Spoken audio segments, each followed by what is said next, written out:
for the by-elections. If the meeting was physical, yes, it would be understandable if indeed his party has insisted that he should be deployed there to do the work and that they were not going to release him under any circumstance for him to go and attend the portfolio committee, which would have been a bit strange because his party would have understood the importance of the interaction between the legislative and the executive arm of the state. So if you can convey, please, that message to Honorable Duertes that we did not accept his apology. I'm handing over to you, Honorable Moraga. Thank you very much, Honorable Chairperson.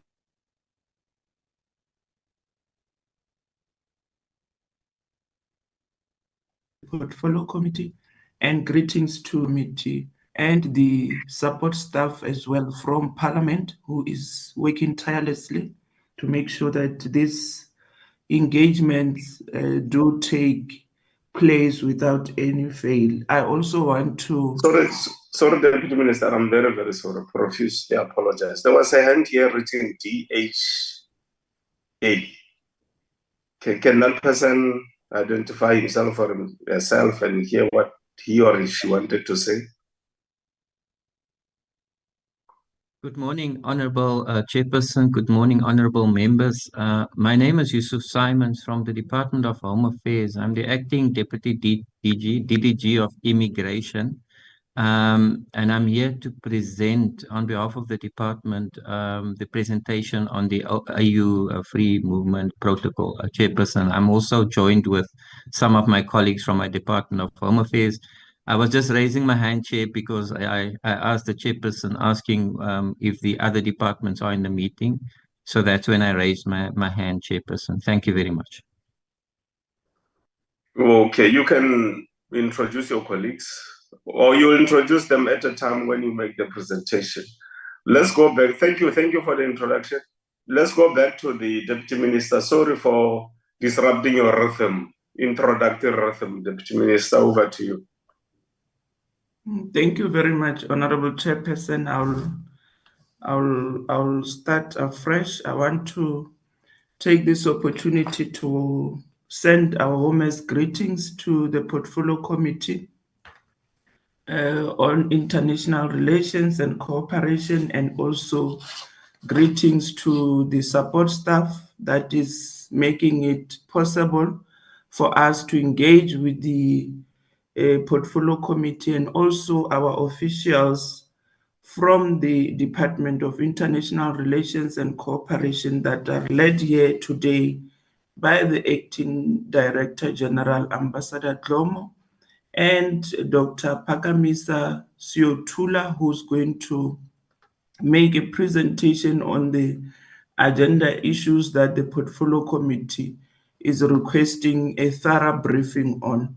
I also want to take this opportunity and send my warmest regards to the members of the public who are following these engagements via parliamentary processes, either virtually or those that are participating somehow.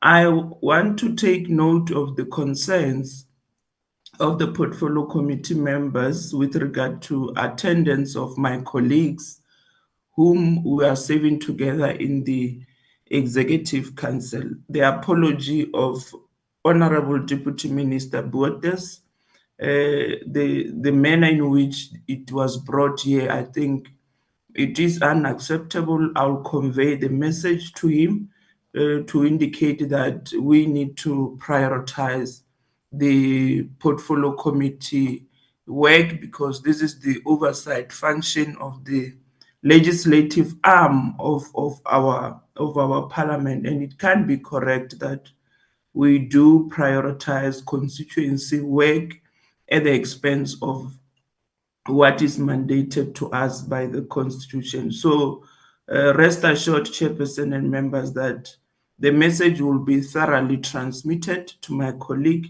to make it a point that we do avoid from doing this kind of apologies that are not sitting well even with ourselves at DERCO. Chairperson, I wish to appreciate the opportunity to represent the department in this engagement with the Portfolio Committee on matters pertaining to the ratification process of the African Union Protocol to the treaty establishing the African Economic Community relating to the free movement of persons, the right of residence, and also the right of establishment.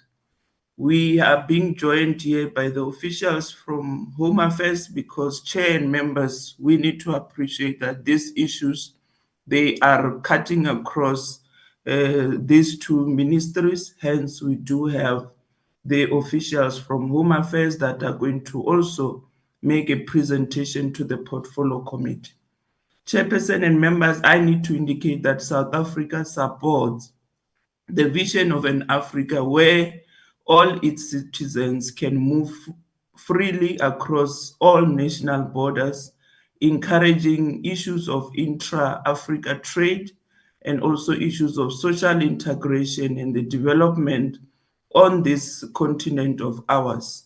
Consequently, chair and members, the country, South Africa, continues to support many of the provision of the movement of persons across the continent, and we will continue to do that without any fail.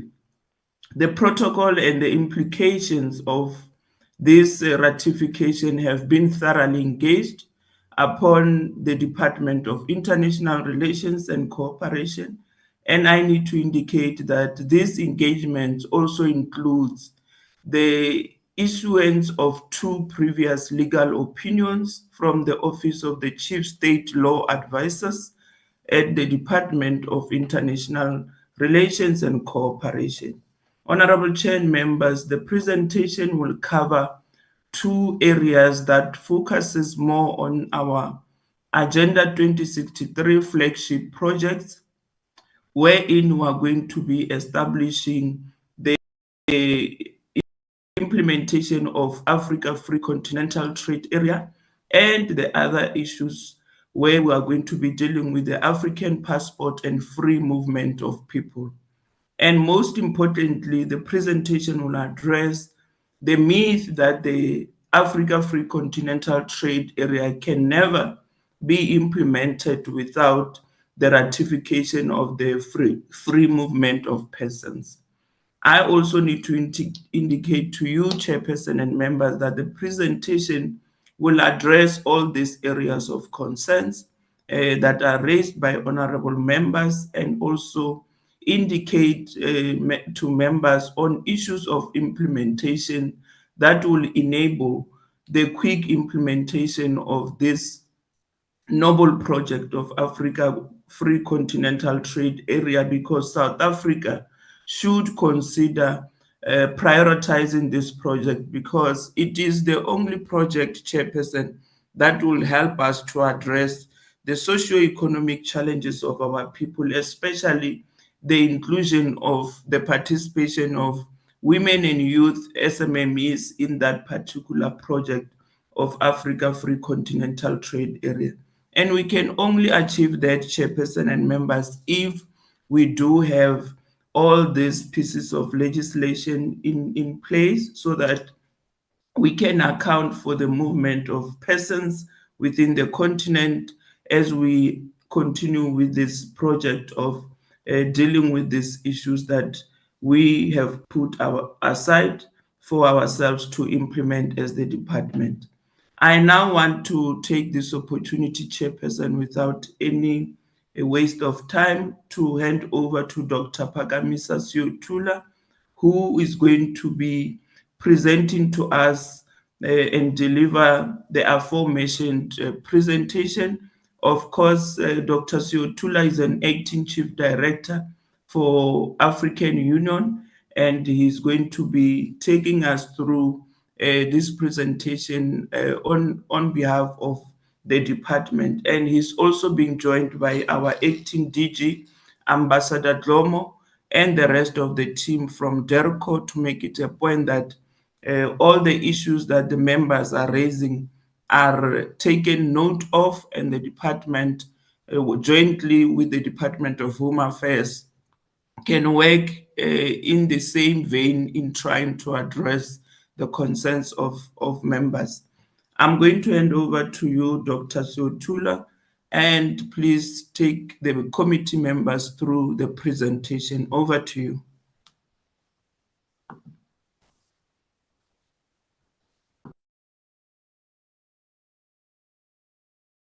Was with after the SPGC. Yeah. Thank you very much, DM Moraga, and good morning, honorable members of the Portfolio Committee. And I also wish to recognize my acting DG, Ambassador Lomo, and my colleagues, and also my colleagues from Home Affairs. And thank you very much for this opportunity to present the progress on the ratification of the AU Protocol on the free movement of persons. In terms of the outline of the presentation, it's going to be introduction, background and context, and then the free movement of people, and also the vis-a-vis the FCFA, and also the South African and SADC. I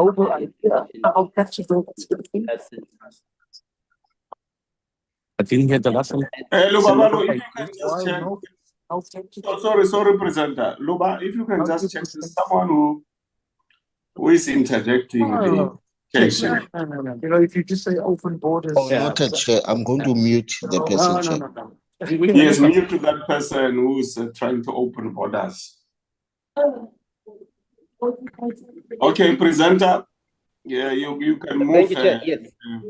And then we would also look at the articles and provisions of the protocol, and also the cabinet decision of the 2021 and way forward, and then the recommendations. Next slide, please. Just in terms of the background, the protocol was adopted by the AU Assembly of the Heads of State in 2018, and it can be traced back to the OAU on the project of the free movement of people under Abuja Treaty of 1991, which established African the economic communities of Africa on the continent. And then in terms of the scope of the AU protocol, it is as follows. The first one, just can you, yeah, please. The first one is the right of entry of citizens of other member states of the AU for up to 90 days without a visa, which is critical to note that the prerequisite and conditions for the implementation of this phase is that member states should have improved their migration management systems, civil registration systems, including national population registers. And then the phase 2 is supposed to be the extension of the right of residence to Africans from other African countries. And then the third phase is providing the right of establishment, allowing citizens from other African member states to set up businesses, trade, and also work in those respective countries. And then in terms of the regional economic communities, then they are intended to be the building blocks to the realization of the AU Free Movement of Persons Protocol. Next slide, please. And at the 33rd Ordinary Assembly of the AU, which was held in February 2020, heads of state and government of the AU reaffirmed that commitment to the implementation of Agenda 2063 flagship projects in an effort to bolster and speed up socio-economic integration of Africa, as was envisioned by the founding fathers of the OAU. And then the two flagship projects of on the establishment of AfCFTA and the African passport and the free movement of people, which are relevant in the context of this presentation. And then the protocol was emphasized to promote social integration and Pan-Africanism through the free movement of persons, taking into account, of course, the prerequisites that are laid out. On the other hand, the AFCFTA is aimed at promoting economic integration and also to reduce or eliminate trade barriers and work towards harmonious fiscal policies, making the implementation of the AFCFTA a reality. Next slide, please. Then in terms of the two, the free movement of persons and the AFCFTA, South Africa is unique from most African countries as it is the receiving state, and the reality has been the undue pressure on the country arising from irregular migration from within the continent due to the political and economic situation in some African countries. However, it is important to note that there is a slow ratification of the protocol itself as opposed to the agreement with to the FCFTA, despite both legal frameworks have been adopted in the same year. The two legal instruments are seeking to achieve the same goal of social and economic integration of the continent. And the AFCFTA resumed trading on the 1st of January 2021. Now, the question has been, are the two legal instruments interdependent and complementary? And if so, what are the reasons behind African states seemingly prioritizing one over the other? At first glance, the logic is that there cannot be free movement of goods and services as adopted by the AFCFTA without the free movement of persons as called upon by the free movement of persons protocol. South Africa must counter the narrative that the FCFTA to work, there needs to be a ratification of the free movement of persons protocol. And there is a need for South Africa then to develop a strong position on the movement of business people and traders to enable full participation in the FCFTA with the involvement of all relevant departments under the leadership of the DTIC. In terms of the ratifications, to date, out of 33 AU member states that have signed the protocol, only 4 have ratified, namely Rwanda, Niger, Mali, and Sao Tome and Principe. The protocol requires ratification by 15 member states in order for it to enter into force. The AFCFTA has been ratified by currently by actually it's 49 members now, Chair, as I was just being informed. It's no longer 48, it's 49. And then many African states continue at a slower pace to reform their migration governance, border management, labor migration management, etc. In essence, African states do not have the appetite to ratify the protocol as they are also expected to open their borders for the phase 1, phase 2, and phase 3 implementation of the instrument. In terms of our own region, none of SADC member states have ratified the protocol, and there is seemingly no intention to ratify the instrument in the near future. South Africa supports the vision of an Africa where its citizens can move freely across national borders, encouraging intra-Africa trade, social integration, and development on the continent. Hence, the country, many of the provisions of the free movement of people we are supporting. There is, however, an unbalanced migration flow into South Africa from other SADC member states and the rest of the continent. South Africa has neither signed nor ratified the protocol at the moment. However, there are several provisions which present major challenges, not only for us as South Africa, but also for the full implementation by the SADC region. Thus, during the negotiation phase, South Africa proposed the inclusion of enablers or prerequisites that must be met before the implementation of the protocol. SADC and some other countries supported these proposals, which were put out by South Africa. Whilst the protocol has been widely ratified, the list of enablers include amongst others the following: the existence of peace, security, and stability on the continent, including silencing the guns in the continent. As the chairperson and the honorable members would know, right now the state of peace and security on the continent is not looking good.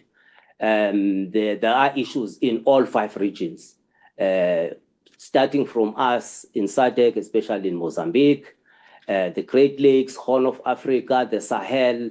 So there are peace and security issues that need to be sorted out first. And also the issue of effective civil registration system is quite important. Quite a number of countries are still lagging behind in terms of these registrations. And then also there is no reliable movement control systems in many other countries. And then the machine readable passports compliant to international standards, and also the existence of bilateral return agreements. And then also, most importantly, the compatibility of ICT systems at ports of entry to facilitate the exchange of information, and also the burden sharing regarding the protection of asylum seekers and refugees. These are quite important so that then you are able to move forward with the process. With regards to the African passport, guidelines on the design, production, and issuance of the African passport were adopted by the AU Assembly in February 2019. Now, in terms of, on the side of the AfCFTA, the agreement, if managed, financed, and advocated properly, has the potential to transform the African economic and social landscape, placing the continent as a competitor in the global sphere. And then implementation enablers for the AfCFTA are as follows. 1, sufficient infrastructure to enable Africa trade. The continent is we still have challenges around infrastructure.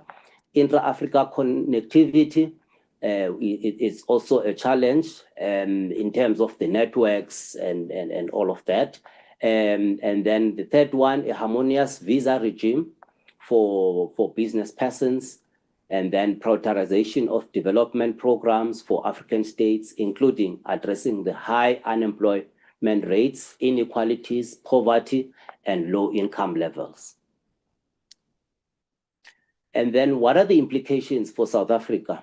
The low levels of ratifications is informed by various issues, including the fact that many African countries that were proponents of the protocol during the negotiations remain sending states as opposed to receiving states, and have very restrictive migration and border control management systems.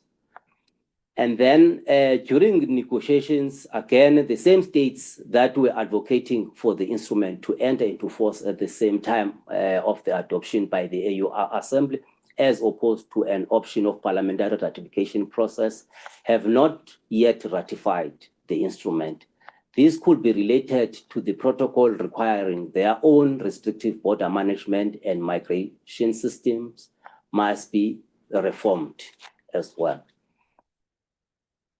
In terms of conclusion, Honorable Chairperson, I'm happy to inform this committee that South Africa has expressed its interest to chair on behalf of the Southern Region, the AU Ministerial Follow-up Committee on the implementation of Agenda 2063. It is clear that the implementation of the Agenda 2063 flagship project, including projects including the AfCFTA and the protocol on the free movement of persons, requires strong political will, agency, and commitment to domestic reforms. Considering the ongoing challenges currently engulfing the continent, as mentioned, ratification of the protocol on free movement of persons may not be a priority for South Africa at this stage. I thank you, Chairperson, and the members of the Portfolio Committee for your attention. Thank you very much, Ntati. Anyone who would like to amplify or add? That is all.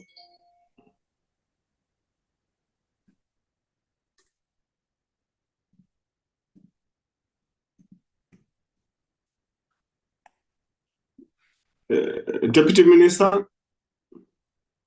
Maraga.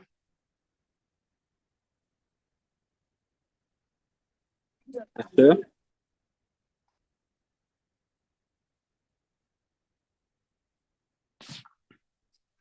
Okay, it looks like we have lost people now here on the platform. Home Affairs. Yeah, you can take over. Thank you very much, Chairperson. I'll just display my video, and can I ask the Secretariat to please share our presentation that we have forwarded, Chair? So as I indicated, Chairperson, good morning once again to the Chairperson and to honorable members, the Deputy Minister, and I am today, my name is Yusuf Simons. I'm the acting DDG of Immigration. I'm with me here today is the head of our policy unit, Mr. Sitle Mtiana, who's the chief director of our policy unit. So I will do the presentation and supported by Sitle as well, the chief director. So, Honorable Chair and members, I'm just going to, with your permission, Chair, can I just close my video just for bandwidth where I am, if that's okay with the Chairperson and the members? Yes, that's okay with us. We are comfortable with that. Yeah. Thank you very much, Chairperson. So, Chairperson, the presentation is going to align ourselves with a presentation from DIRCO. It will just expand on certain areas that was raised in a previous presentation and provide particular detail. If we can go to the next slide, a particular detail and further expand on the matters that was raised by the previous presenter. So, Chair, the first one is on the synopsis. I think the synopsis have been covered in the first presentation, so I'm not going to speak about that. But then, Honorable Chair and members, I'm going to expand on the SADC position on the protocol. I'm also going to expand more and give more detail on South African position, particularly viewed from the Home Affairs side as well, and also include a security assessment that was done on the protocol on free movement of persons. And then also, Chair, I'm going to highlight 14 articles or provisions of the protocol that is a concern, and then also take the portfolio committee to a cabinet decision. The Department of Home Affairs went to cabinet on the protocol in May of 2021 and take the portfolio committee through the decision from the cabinet and a way forward in that regard as well, Chair. So, Chair, the next slide on the synopsis, I think it was particularly well covered by the previous presentation. Suffice to say that there's three matters of the protocol that we'll delve into as I continue. The first one is on the movement of persons, and then the residence part, Chairperson, and then the establishment part, which is covered in the synopsis, as was also introduced in the introduction from the previous presentation. If we go to the next slide, Chair, and this is a SADC position, which I'm going to expand on. So during negotiations on the protocol in 2017, the SADC summit heads of state and governance adopted what's called a SADC common position, Chairperson and members, to inform negotiations on and discussions on the free movement protocol. And through this common position, the SADC member states identified preconditions, and there's 12 of them. Now, the previous presentation spoke about enablers, and there were 7, Chair. And the 7 enablers are part of these preconditions for the implementation of the free movement protocol. So I'm just going to touch on the ones that was not covered in the previous presentation. The others were covered. One of the preconditions, another precondition is the second one indicated here, Chair, which is the conversions among countries with a view to reduce economic imbalances between member states. That was a precondition set by the common position from SADC before we can implement the protocol. Another one is the phased approach to free movement of persons. If we can turn the page to slide number 6. Chair, another one that was not covered as the enabler from the previous presentation is the African Union legal instruments. That is number 8, Roman 8 on extradition.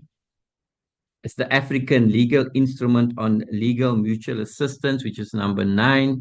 Roman 10, which is the African Union framework on African passport and its relationship with free movement of persons. 11 is the interface, which is a very important element as well, Chair. Throughout the previous presentation spoke about the system interface, etc., but also the interface with the movement control systems of different countries with the Interpol red notice system. It's the stop list system of Interpol, and individual member states prohibited or undesirable persons list, also interfacing with the UN warning list, Chair. So that interface on prohibited and desirable persons was also a precondition or enabler. So those were the preconditions set. There's 12 in total, Chair. We can go to the next slide. That was the common position from SADC.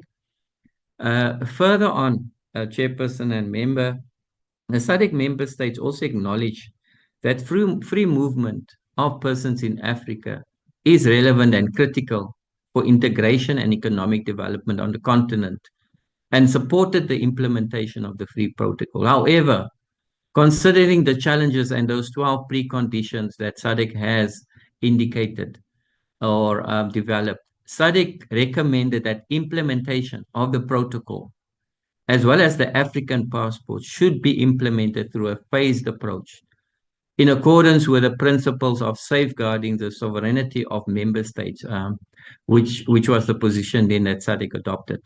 So although SADC chairperson and members, the SADC has adopted a common position with these 12 preconditions on the negotiations. There were 8 member states have already signed the protocol. Let me just emphasize, Chair, from the previous protocol, it was indicated that none of the SADC member states has ratified. That's correct. None has. But there are 8 that already has signed the protocol. And the 8 SADC member states are the Republic of Angola, the island of Comoros, the Democratic Republic of Congo, the Kingdom of Lesotho, the Republic of Malawi, the Republic of Mozambique, United Republic of Tanzania, and the Republic of Zimbabwe. So these countries, 8 SADC countries, have already signed the protocol. As indicated also from the previous presentation, South Africa has not signed nor ratified the free movement protocol. The next slide, Chair, is going to talk about, that was the SADC position, South Africa's position in relation to the free movement protocol. Now, Chairperson, South Africa, through the Department of Home Affairs, has developed a white paper in 2017 that advocates for the Afrocentric migration approach. And such an approach locates the migration policy within the African development agenda. And for example, it supports the free movement of African citizens within the continent, but in a secure manner. That white paper, Chair, as Chair and honorable members would know, the white paper is in draft form and it's currently being reviewed. This implies, Chair, the white paper and the position that where elimination of visas is not possible, certain visa requirements must be relaxed to ease travel of particularly diplomats, officials, business persons, academics, frequent travelers, etc. And that's why we have developed a visa regime in the Department of Home Affairs where we issue longer-term visas to business persons, multiple entry visas, and we've also entered into a number of visa agreements with countries on the African continent, which I'll come back to later on in the presentation, Chairperson and members. So during the negotiations of the protocol, South Africa also raised our concerns on the number of provisions in the protocol which represent and present a challenge for implementation. And our view, Chair, as a country, is in line with the prevailing 12 preconditions or enablers that the continent adopted through the SADC common position on the free movement of process. So we are really aligned as a country with the SADC common position, Chairperson. The next slide speaks about the security assessment that was done, Chair, and this is for the information also of the members. So security assessment was undertaken on the protocol to determine potential risks and potential threats with the implementation. There's also been a legal opinion, as previously indicated. There has been a legal opinion by the Deputy Minister indicated that the Chief State Law Advisor through the Office of Oxley concluded the protocol requires through their legal opinion that the protocol requires, Chair, the ratification or accession by Parliament of the protocol as it falls within the provision of Section 2312 of the South African Constitution. The legal opinion also certified, Honourable Chair, that the protocol was broadly consistent with the South African Constitution, relevant domestic laws, and international obligations. So that was what the legal opinion then indicated. But the legal opinion then further recommended that amendments to, amongst others, which is very important, because there's a misalignment with the Immigration Act, the Citizenship Act of Home Affairs, Department of Home Affairs, as well as the Passport and Travel Document Act, will have to be affected, amendments, for the protocol to be implemented. So there have to be legislative amendments within the Department of Home Affairs. Further, Chair, the legal opinion also emphasized the need for consultation with other relevant stakeholders on provisions within the protocol, which includes particularly mutual recognition of qualifications, portability of social security, recognition and introduction of the African passport, which will come back a bit later, and the expropriation of land belonging to non-nationals without compensation, which will also come a bit clearer later on, Chair, as we look at the different articles of the free movement. South Africa's position further then, the security assessment report on the protocol also recommended that South Africa should, amongst others, underscore, Chair, underscore and underline and emphasize the importance of addressing economic disparities in the continent prior to the implementation of the protocol. And throughout the previous presentation, disparities in economics, etc., Chair, was also emphasized. Further, Chair, we have the prioritize the establishment and implementation of the Border Management Authority. And I can indicate as progress on that, Chairperson and honorable members, as we know, the BMA, Border Management Authority, was established and became operational on 1 April 2023. So that has been completed. Another recommendation was to continue to advance the SADC common position relating to those 12 preconditions. Further, delay. The recommendation from the security assessment report also recommended that there should be a delay in the implementation of the protocol, recognition of the cognizance of the identified threats to national security and associated risks of implementation, which includes, Chair, international migration and external migration. South Africa is experiencing both high internal and external migration patterns both urban areas and the influx, and that is because of a competition for resources in the urban areas, Chair. There is escalation in tension between the local and foreign nationals. There's entrepreneurial competition, which is the threat of the increased proliferation of foreign-owned businesses in townships, etc., particularly related to spaza shops. There's imported conflicts. There's rivalry amongst foreigners that's escalating.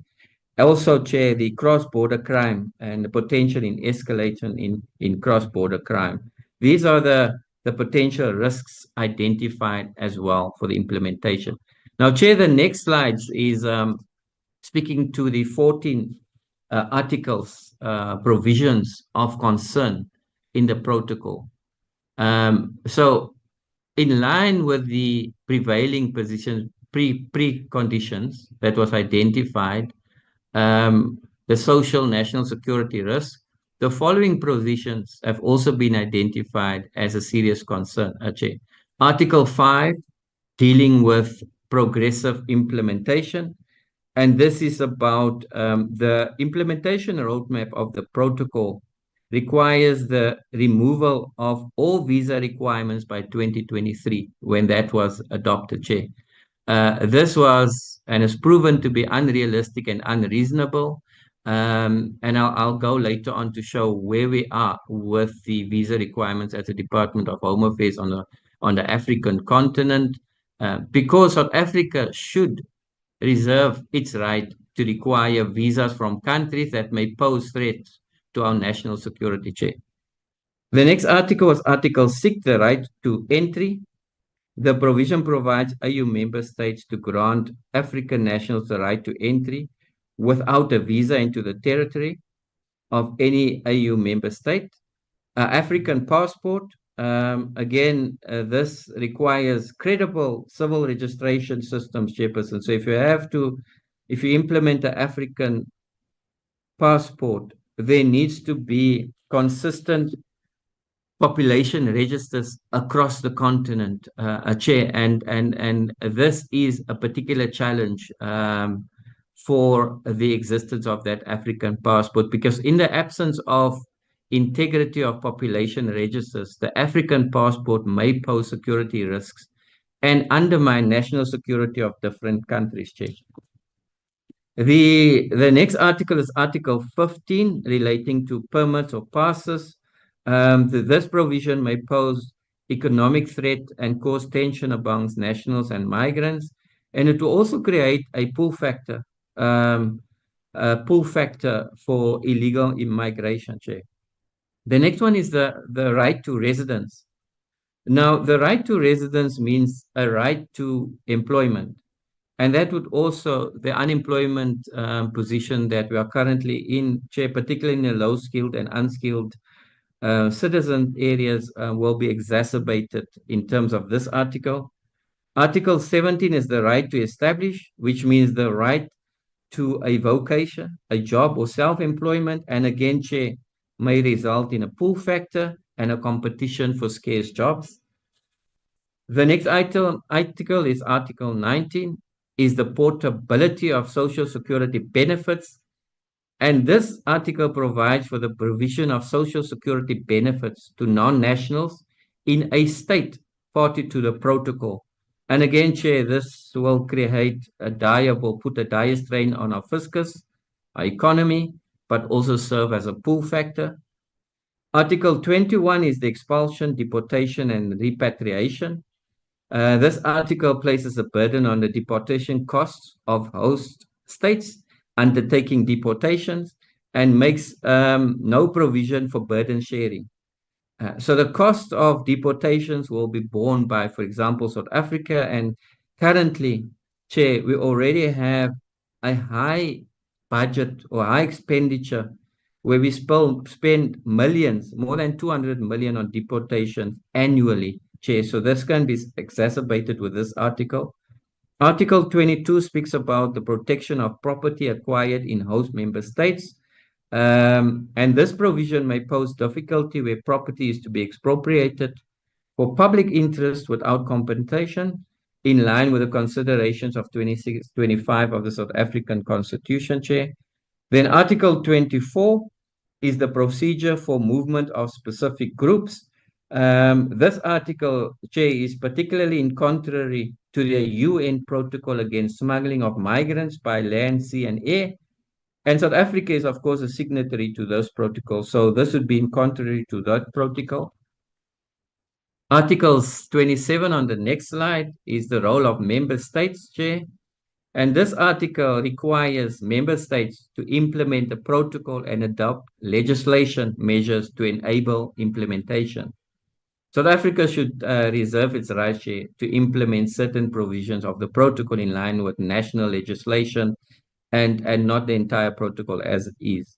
Article 28 is the role of economic communities. Again, Chair, here the regional economic communities will follow up and review implementation of member states. South Africa should also again reserve its rights on these reviews because it would place a burden on us. The role of the Commission this article will allow the Commission to follow up in implementation, the AU Commission, and coordination mechanisms. Again, it's the rights of South Africa not to be subjected to AU follow-up mechanisms, which may include requests for reports, peer reviews, etc., Chair, until the preconditions are met as per the SADC common position. And then the last article, Chair, is the suspension and withdrawal. The protocol, the implementation requires that member states only withdraw after a period of 3 years of the implementation, and this might become burdensome to South Africa as a migrant receiving state, Chair. Chair, the next slide, the second last slide, Chair, is on the visa waivers that South Africa has so far on the African continent implemented. So the Department of Home Affairs follows a risk-based migration approach when it gets to the entering of bilateral agreements with member states, Chair. One of the preconditions we have is a returns agreement that we have recently signed with Kenya. We have one under discussion with Uganda at the moment, as well as Lesotho. So returns agreement, Chair, where the financial burden for deportations or repatriation is shared, and the deportation of illegal immigrants is shared between the two countries, and a country, as part of the returns agreement, will cover the cost for the deportation of their nationals or third country nationals back to their countries, Chair. The SADC agreement, visa agreement on the SADC continent, Chair, is that South Africa has visa exemption agreements with almost all of the SADC countries except Comoros and the ordinary passport holders of DRC chairpersons. So basically, except for those two countries, we have visa waiver agreements with all SADC member countries. For the rest of Africa, the following countries are visa exempted. For ordinary diplomatic and official passports, we have visa agreements with Benin, Cabo Verde, Gabon, Ghana, and Kenya. For ordinary passport holders, Sao Tome and Principe, and Senegal. And diplomatic and official passport holder visa agreements we have signed with Côte d'Ivoire, Egypt, Ethiopia, Sierra Leone, Liberia, Mali, Morocco, Nigeria, Rwanda, and Uganda, Chair. So, Chair, as I indicated when I started, the Department of Home Affairs presented to Cabinet, and Cabinet then, having considered the social security implications of the protocol and the fact that a total number of 14 articles of the protocol will be difficult to implement, Cabinet then approved in May 2021 that South Africa's position, which is aligned, Chairperson, as I indicated, to the SADC common position, approved that South Africa's draft position on the AU protocol on the free movement of persons as presented above, They approved the position and further recommended that the recommendation was in line with the recommendations of the interdepartmental meeting held in November 2018, the JCPS cluster, the ICTS cluster, the GSCID cluster, and the SPHCD cluster. All of these consultations we have concluded, Chair, between 2018. So Cabinet also aligned the approval to those consultations we had. Further, Chairperson and honorable members, Cabinet agreed to South Africa expediting engagements on bilateral and trilateral levels on visa exemptions with African countries not exempted as a demonstration to solidarity and commitment to the Africa agenda while managing political relations and pressure which emerge from the continent. And as I indicated, Chair, we are in a continuous journey in visa exemptions and bilateral and trilateral discussions on the African continent. And then finally, Chair, Cabinet also agreed that the South African position be reviewed after 5 years, which is next year, Chair, where we will conduct a reassessment of its impact and the relevancy of the protocol on South Africa and continental integration. That concludes the presentation, Chair. It's recommended that the Portfolio Committee on International Relations and Cooperation notes the presentation. I thank you, Chair. Thank you very much, Mr. Yusuf, for that comprehensive presentation. Thank you very much for that. Is there anyone from your side, Mr. Yusuf, who's going to add anything? Chairperson, Mr. Tiani is in the meeting. Cicely, do you want anything to add?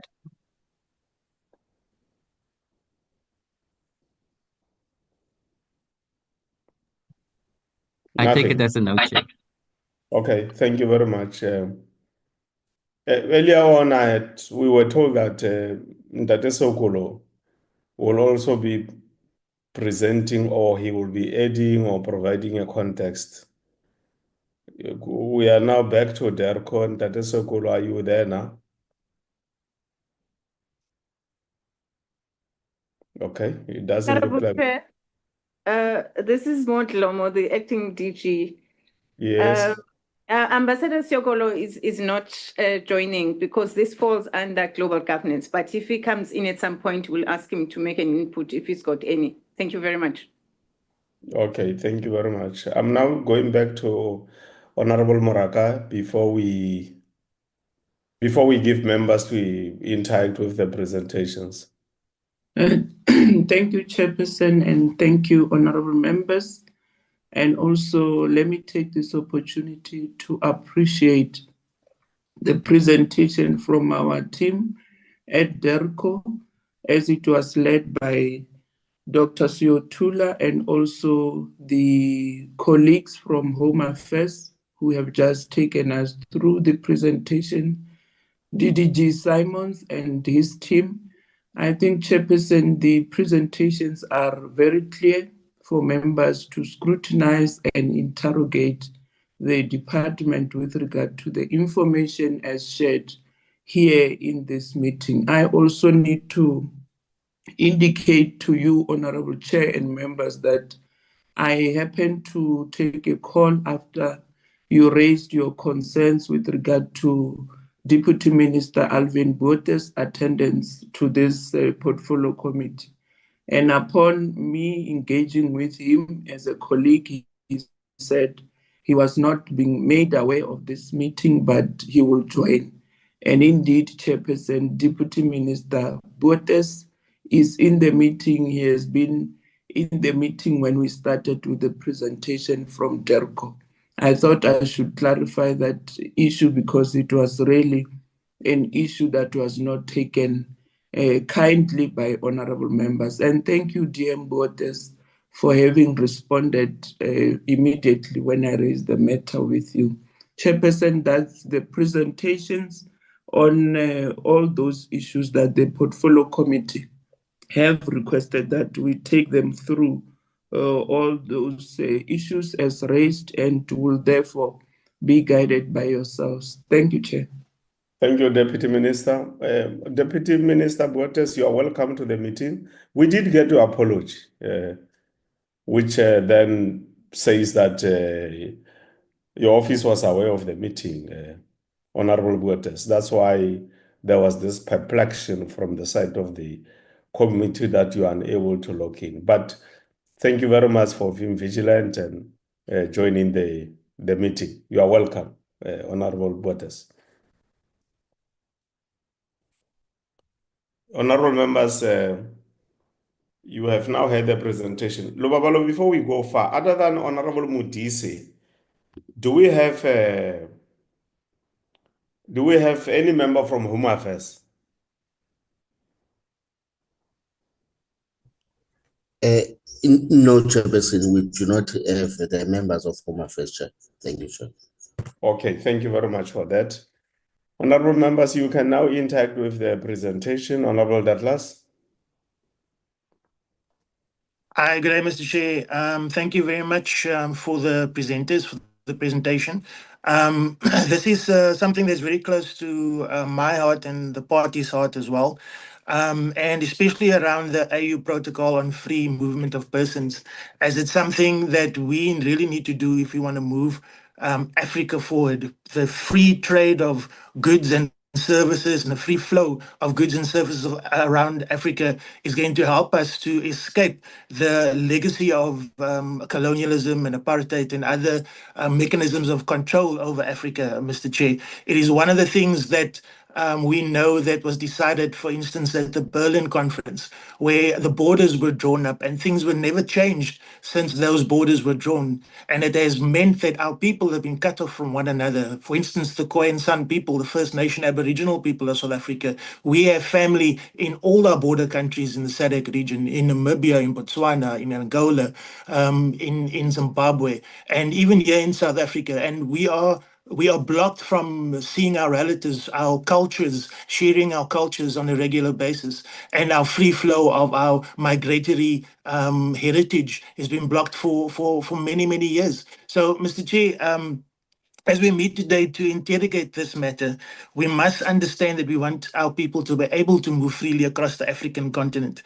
And the African Union Protocol on the free movement of persons is not merely a technical agreement, it is unfinished business of African liberation. It is the political and economic freedom charter of a borderless Africa.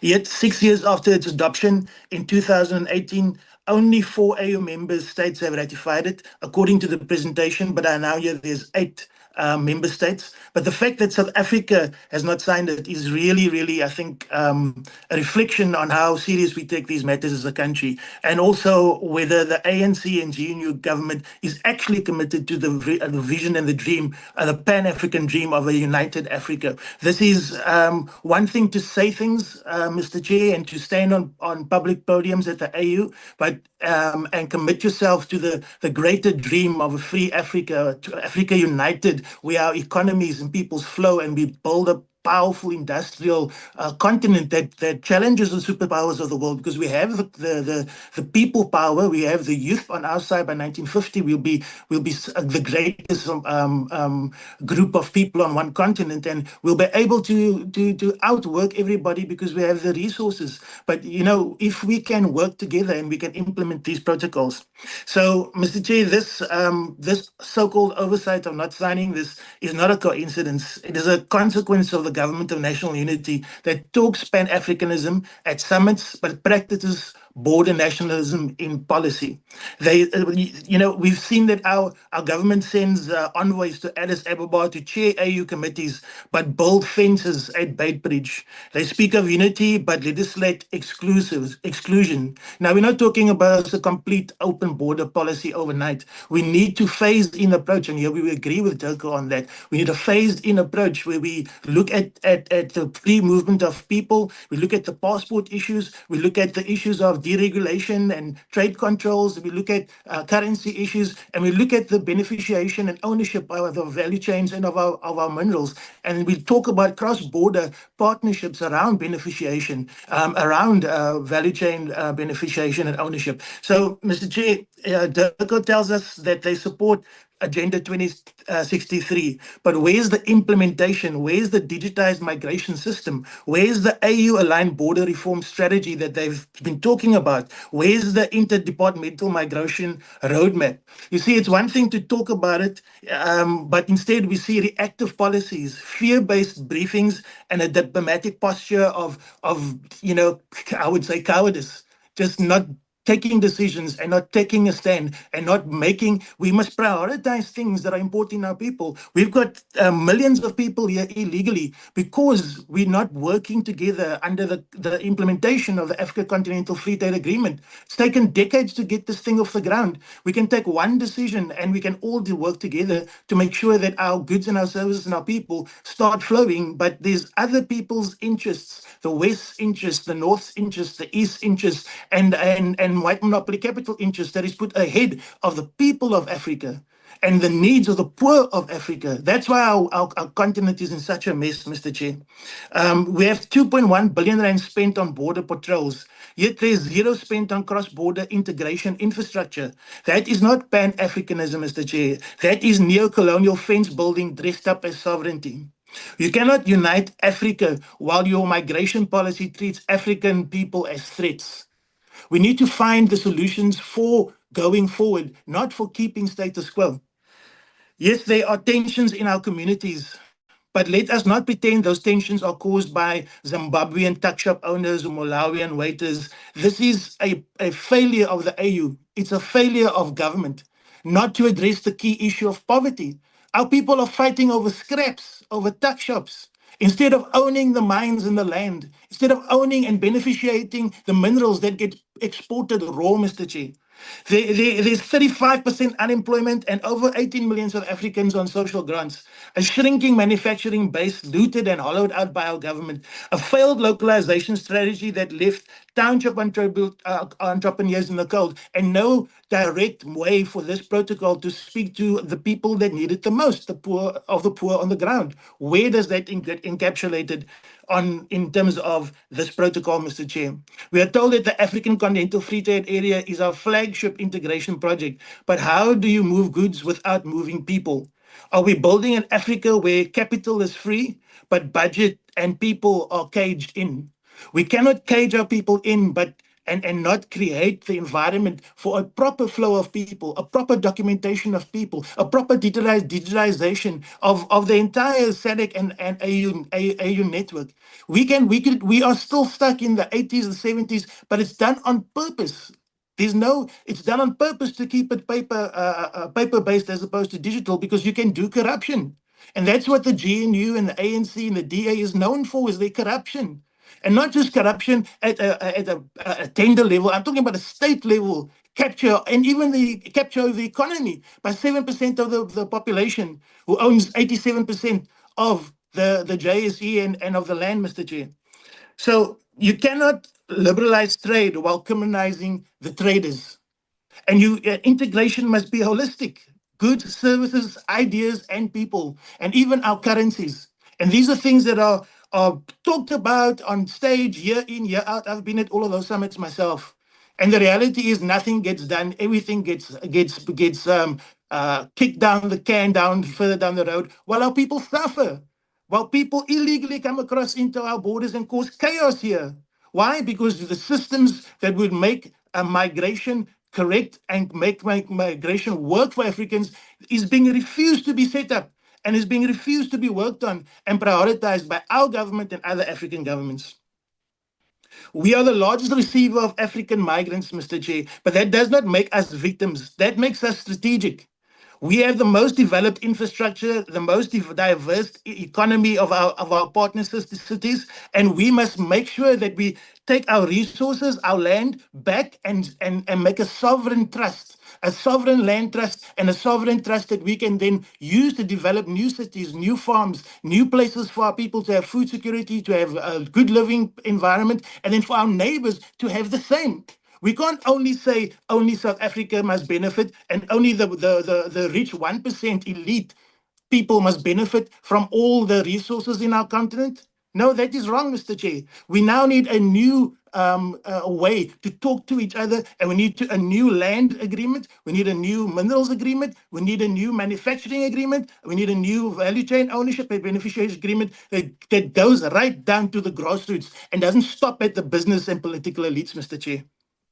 So we need to ratify the protocol with safeguards, Mr. Chair. We must include reservation clauses aligned with Section 231(2) of the Constitution to protect national sovereignty while advancing integration.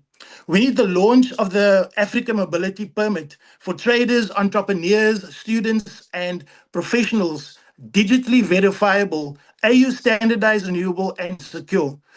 We also need to establish an AU Migration Solidarity Fund, a continental mechanism to host states like South Africa with infrastructure, housing, and community development for high migrant areas. And we need to modernize our border governance. We need digital borders, real-time biometric systems, and African manned migration infrastructure developed through BRICS and AU financing, not IMF loans, Mr. Chair. We need to turn hostility to hospitality, but we need to do it in an orderly, phased-in fashion, but in a real way that's not just phased in for the sake of saying phased in and then nothing happens for 30 years like has happened in our country up until now. And the crisis in our country about illegal foreigners is manufactured by this government and is continued by the GNU and the ANC and the DA government. Let South Africa be remembered as the country that didn't close its borders, but opened its arms to the children of Africa and was at the forefront of making things legal, right? And making sure that we treat people as human beings and not as cattle.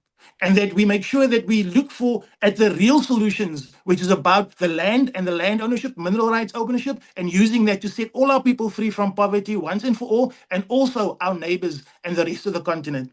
So, honorable members, we must never forget that the borders we now police with such ferocity were not drawn by African hands nor African purposes.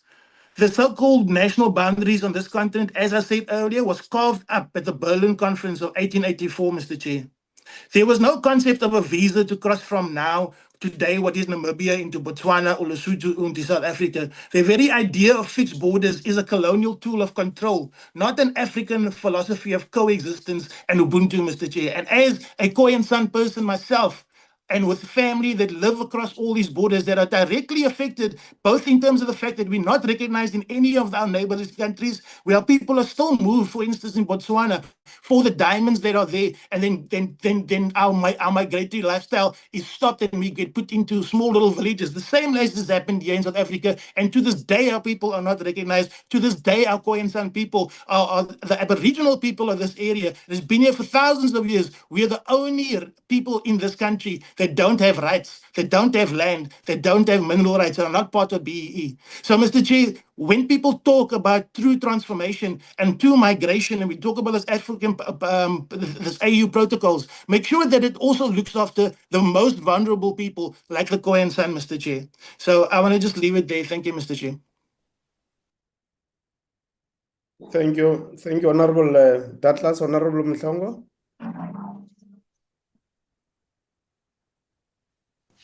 Thank you, Chair. Good morning to yourself, to colleagues, and our staff members. We must thank Home Affairs and DERCO for their presentations that they've made, Chair, on something which is very important to us as a committee that we have previously asked for, that we need to see how far we are with the free movement of people or of persons in the African continent, Chair. Now, Chair, you know, when I was listening to the presentation by Home Affairs, they presented that South Africa's position in relation to internal and external migration, that as they are portraying South Africa as if we are some sort of a victim in terms of experiencing a high volume of either internal or external migration, especially into the urban areas. But Chair, that is because in South Africa, Chair, urban areas are seen as places of not only economic opportunities but also study opportunities. That's why even majority of our people, South Africans themselves, they find themselves migrating from the villages and the rural areas to come to the big cities in order to get economic opportunities or to study. So, Chair, we must, as a country, if we are really serious about planning the future of South Africa and playing an integral role in the African continent, we must be able to begin to build new cities in the villages and in the rural areas so that we can have big companies and factories that are established and operating from the villages, and we build new cities. We can't permanently rely on these cities that were built during the apartheid regime.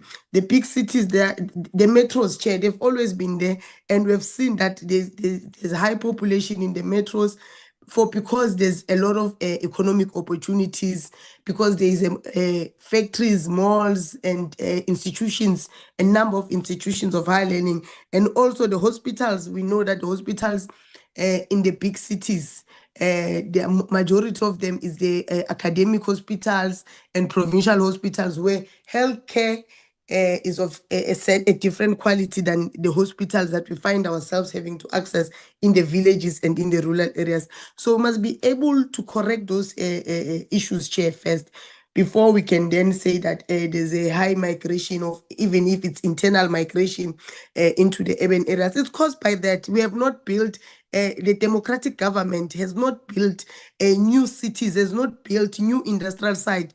In fact, we have closed industrial site.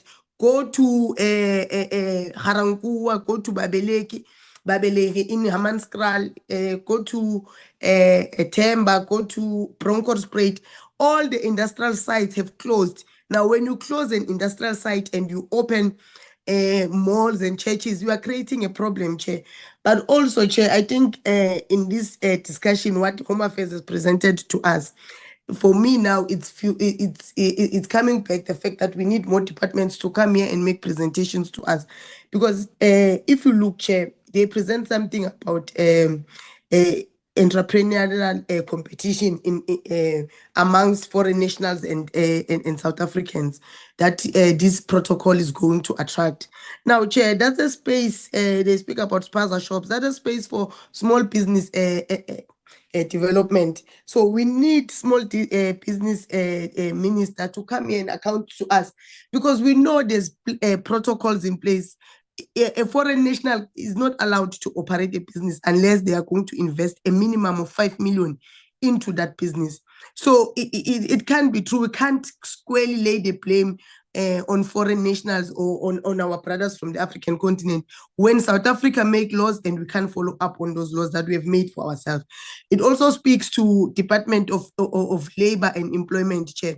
I think last month, late last month or early this month, Chair, in Stenga, in KZN, in Ilembe region, there was a factory, Chair, that we SEPS and Labor went to that factory. They found more than 300,000 foreign nationals working at a factory that supplies a big chain store of South Africa, a factory that supplies a big shop like Legit and Jet stores. Those are big companies, Chair.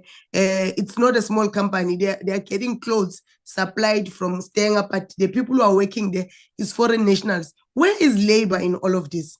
To ensure that South Africans get jobs, South Africans are prioritized. So we can't squarely leave the blame on others, Chair, when we are failing to implement our own laws as the Republic. Another thing, Chair, is that there's cross-border crime. I beg to differ, Chair. Cross-border crime, it's as a result because we don't have one African passport.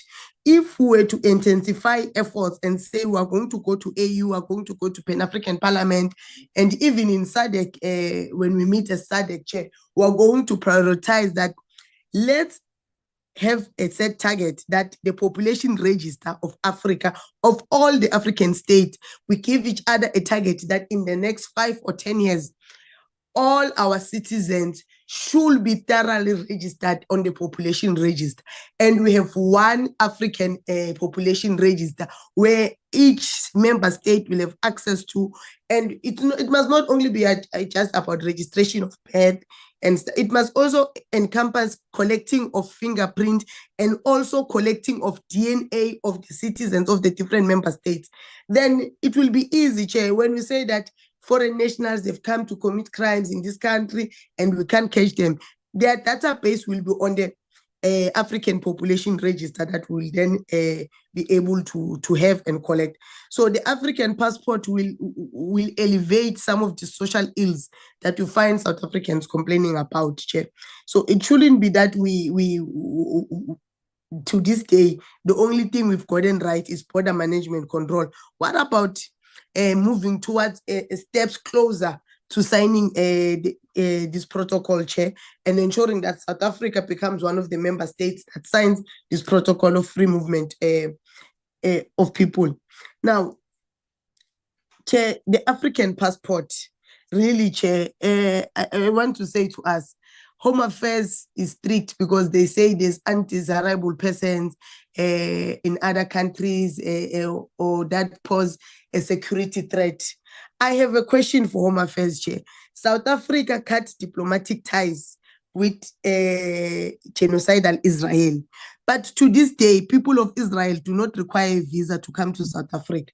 Does not pose a security threat to us because we have cut diplomatic ties? Anyone from Israel can come at willy-nilly to South Africa just by virtue of them having a passport. They can land anywhere. We have seen it has happened. It's not something that we think or we assume it can happen. We have seen during the Comrades Marathon, there were Israeli soldiers that participated in the Comrades Marathon of 2025. So it's not something that we're imagining. It's something that happens, and we don't see Home Affairs proactively playing their role in ensuring that such things do not happen. Chair, I'm a bit surprised that we have relaxed visa requirements for a country like Morocco, when Morocco has illegally occupied Western Sahara. That for me, Chair, is a bit problematic, because if we can have relaxed visa requirements for a country like Morocco, Chair, we're inviting trouble for ourselves. It shouldn't be that it becomes so easy to relax visa requirements for a country like Morocco, Chair, in their current form, unless they reform and move away from the territories of Western Sahara and live peacefully as an African state here in Africa. We can't have one of our own operating like an apartheid regime, and we allow it to continue as business as usual. But Chair, we must be able to foster a regional integration. I think in the previous committee we have explained is that we must first begin to move, the different regions of Africa to integrate and become one. We even gave an example with SADC, that let's use SADC as a case study, Chair. I'm sorry if there's any noise here, that maintenance here outside. So let's use SADC as a case in study, Chair, and integrate SADC. Really, there's no need for these borders that we're complaining about. I know the Democratic Alliance will come and say we must strengthen our borders, this and that. But, Chair, these borders were imposed on us by the Berlin Conference, Chair. It was not because of doing of any African leader. There was no African voice. There was no African representation. We were never asked as Africans if the borders must pass where. Chair, just look at a country like Lesotho, Chair, and tell me why Lesotho is inside of South Africa and somebody wants to say that Lesotho is not part of South Africa. Look at the territory of the Kingdom of Eswatini, Chair, and tell me if there's really a reason for us not to integrate and become one big state together and be able to leverage the resources that we have together in the SADC region to build a better SADC and a better continent. Let's use the resources that we have, Chair. Let's build infrastructure for the entire SADC region, Chair, and bring together our resources that we have so that we're able to build a better Africa. Like we are saying, Chair, Africa is rich in mineral resources, but her children are poor and in poverty. Because our mineral resources, they don't benefit us. They live as raw mineral resources to build industries in Europe and build industries in America and leaving us poorer. Let's come together and consolidate the resources of SADC region, consolidate the resources of the African continent, and build network of infrastructure, ensure that we're interconnected, build a united military, have one military of the whole African continent that will safeguard the interest of Africa, have one African United Bank that will look at the interest of Africa and ensure that we don't go to IMF and World Bank to take loans from. We use our own bank to be able to help each other as African states. Let's have one independent electoral commission that will ensure they oversee and play oversight role on how we conduct our elections in Africa. Let's have a United States of Africa with one passport and a free movement of people and free trade amongst each other. Let's cut these red tapes that exist between African states in order for us to trade together. There's really no reason why there should be a lot of red tape for a South African citizen to want to trade or to want to visit Zimbabwe or want to go to Tanzania or Malawi or Mozambique. There shouldn't be red tape because we are neighbors. Our somehow, if you look at our culture, even here in the SADC region, it's interlinked. Che. You find the Swazi people in Swaziland, they are there in Mpumalanga. You find the Ndebele speaking people in Zimbabwe. So our cultures, not just language, also our cultures are interlinked in the African continent. We practice almost similar, same practices. So let's enforce it, Chair, and ensure that we prioritize having one passport, but that one passport must go hand in hand with enforcing the population register of Africa. Make sure that we set a target. Let's go to AU and say, give us a target because you've got Agenda 2063. Let's say by 2035 or 2040, all African states should have been finished with population register, ensuring that they register all their citizens. And then the only citizen that will continuously register is the new pets that are going to occur on a daily basis. But let's not have any citizen of your country who is not registered, whether that person finds themselves anywhere in the part of Africa. They must be able to go to the nearest Home Affairs of that country and register so that they appear on the population register. Let's make it a norm that we bring back Africa the way it was, Chair, because this Africa with the senseless borders that we see today was not by design by any African. That's why even if you will check the comments, Chair, it will only be supported by the Democratic Alliance, these borders, because it's of European making. So they are correct by protecting them because they represent their selfish interests, Chair. But in the main, these senseless borders are the reason that there's cross-border crimes that we can't manage because there's people that are not documented, people that are not registered. Let's register them. And the issue of deportation, Chair, yes, Home Affairs spends a ridiculous amount of money every year to deport people. But in reality, Chair, if we ask them, the people they deport, do they not evidently come back again the next day? Are they not providing free transport, especially during the December holidays, providing free transport to people to go home, and they know that come January they're back here, and really there's nothing that anyone can do about it because of the laws of this republic, Chair. And the issue of repatriation, Chair, is really sad, Chair, that even us as South Africa, TERCO here, when we went to visit TERCO, they explained that they do not assist in terms of repatriating bodies if anyone dies outside of their country. It's the cost of that must be embedded on the family, and the majority of the time, that's why you see on social media people crying on a daily basis that a family member, a friend, a former classmate has passed away outside of the borders of South Africa, and you'll find that the family is in desperate need to repatriate the body. Let's relook at this burden of repatriation, Chair, and check if countries cannot collaborate, especially here in the African continent, to assist one another to repatriate bodies. For we know as Africans the importance of having a body to bury in times of death. It's cultural and it's very personal to us as Africans, Chair. I'm proposing that we go to AU, Chair, and make presentations and proposals that we must be able to assist each other as AU members when we want to repatriate bodies and assist each other with the cost of repatriation, because it's really sad when families are left in distress and there's no one to help them to repatriate their remains from a specific country. Yeah, let me leave it here for now, Chair. Thank you. Thank you very much, Honorable Mhlongo. Honorable Smith.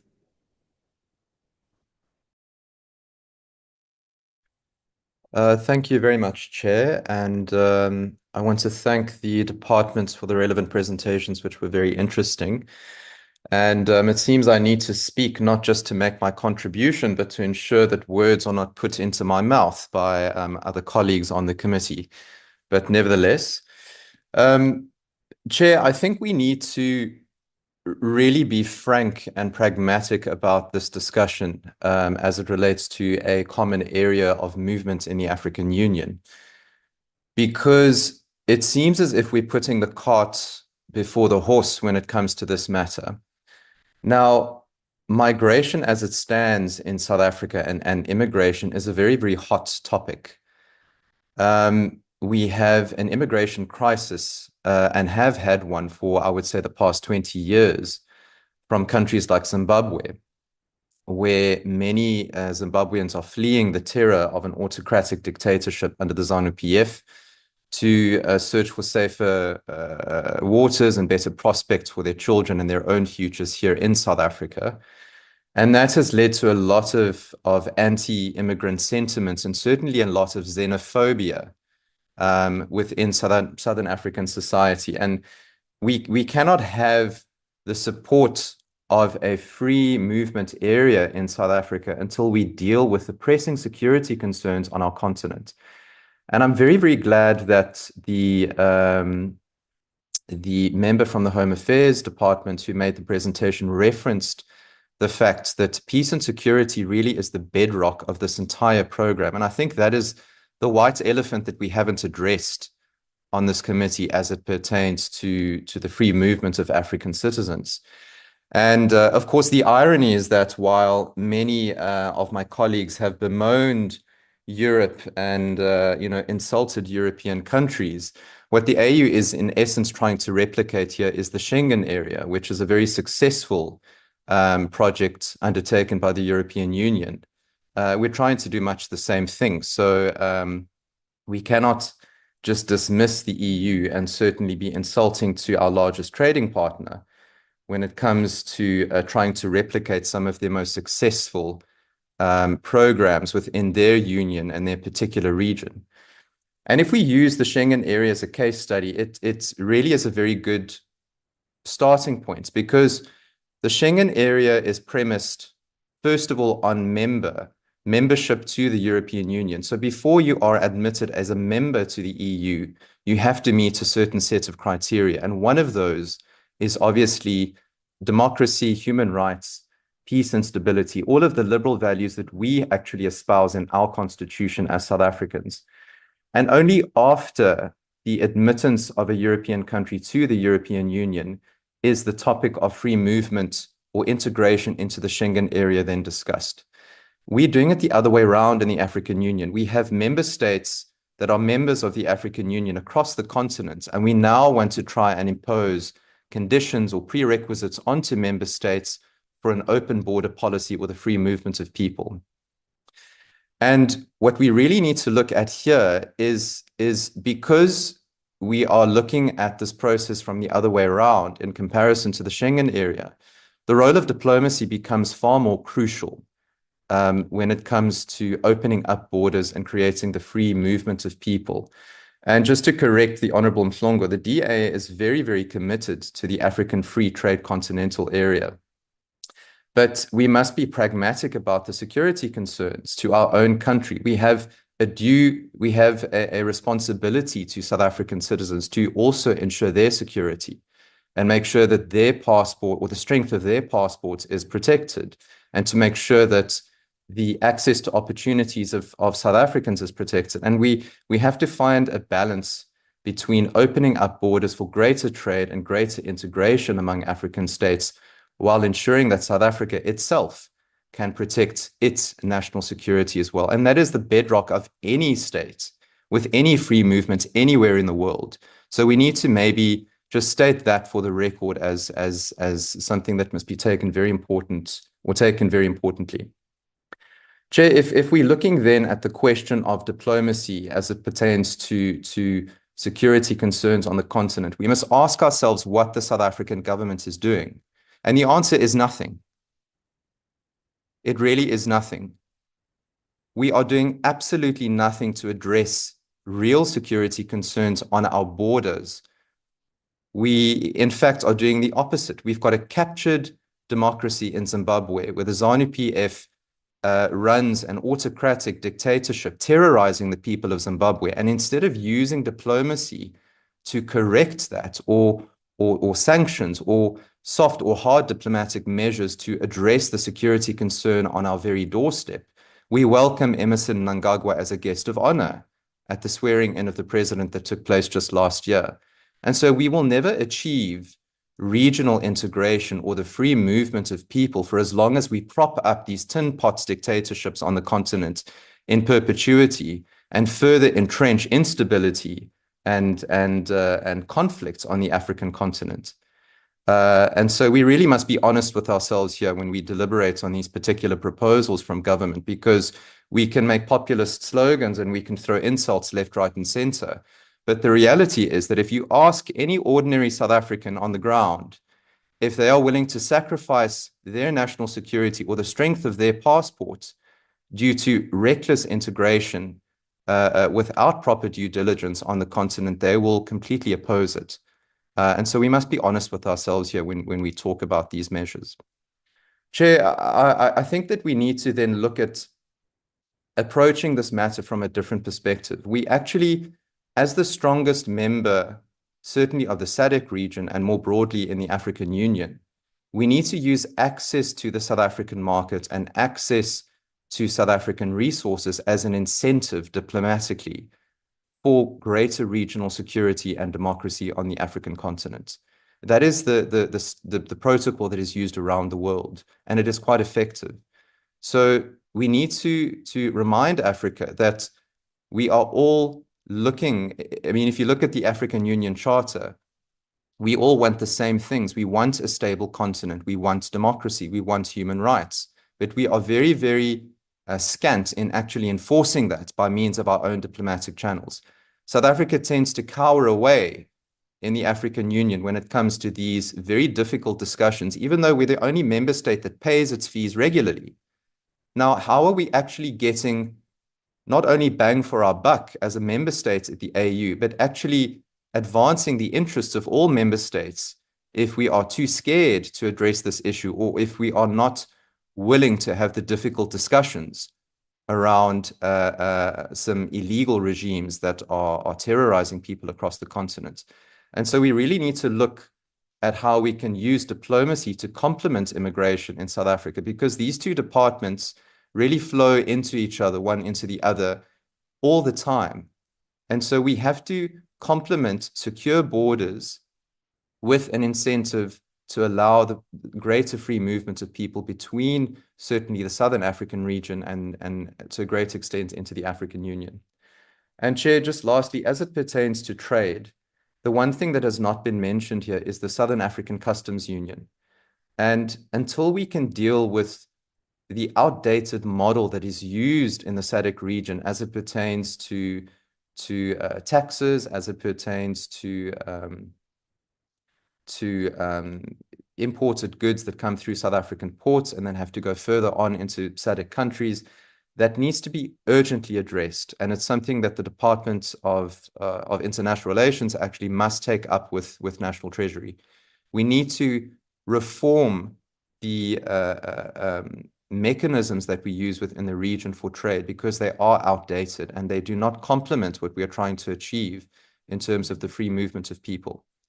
And Chair, just maybe to finish off, we are in the process under Minister of Home Affairs, Leon Schreiber, who's doing very good work at addressing the illegal immigration of foreign nationals in South Africa, not doing so unfairly, not doing so in a manner that is unjust or illegal, but respecting the right to national security that all South Africans have by ensuring that the movement of people across our borders is done so in a legal fashion. And that project must also be integrated to a far greater extent with what we're trying to achieve here. But that really is the baseline, I think, an example of the baseline of what we first need to achieve. We need to look at peace and security on the African continent. We need to stop propping up dictatorships. We need to foster greater democracy and human rights across the continent, because then the movement of people between states, if we want it to be freer, must be done on a voluntary basis and not out of pure necessity, because we haven't dealt with diplomatic crises across the continent that are prevalent not only in our region, but across the continent as a whole. And until we deal with that, this project is but a pipe dream, I'm sorry to say. And we need to reprioritize what we are trying to achieve here. And we need to relook at the programs that we are executing to ensure that this doesn't just become another talk shop from the African Union, and certainly from DIRCO's side and from Home Affairs, but something that we can realistically achieve within the next 5 to 10 years for the benefit not only of South Africa, but for greater African citizens as a whole. Thank you. Thank you very much, Honorable Smith. Honorable Moruti Mishwe. Thank you, Mr. Chairperson.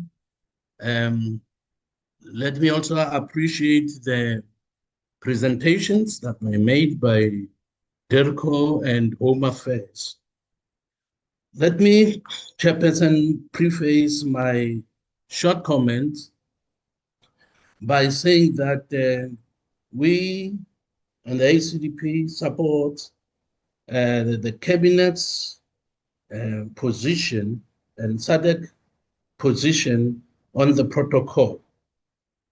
We agree that ultimately we should have free movement of persons on the African continent and also an African passport.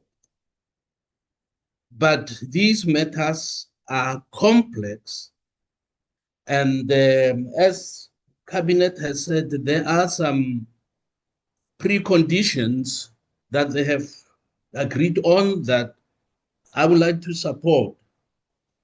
Because having free movement is going to have its own challenges, there has to be adoption of what Cabinet has said, that there must first be existence of peace. Because if there is no existence of peace, naturally, people whose countries are involved in conflicts would want to go to countries that are more peaceful. So the reality is that our country that has been very open and trying to accommodate as many foreign nationals in the country as possible, we must accept the fact that we always see and read about the tensions that are existing and that are increasing in some areas between the locals and the foreign nationals, particularly those who are in the country illegally. So the precondition of Cabinet that there should be a reduction of economic imbalances has to be, I think, supported, because if there is an economic imbalance and you have free movement of persons on the continent, then all the people will want to go to a country or a place where there is relative peace and the economy is strong. We know that South Africa has relatively a stronger economy than many countries on the African continent. Many times when we talk about free movement, we don't talk about the tax base. Will this be adding to the tax base we currently have, or will it be eating into it, reducing the tax base? And how would that reduce the tax base? When you have more people who are demanding free services, obviously free services have to be paid by somebody, by the taxpayer.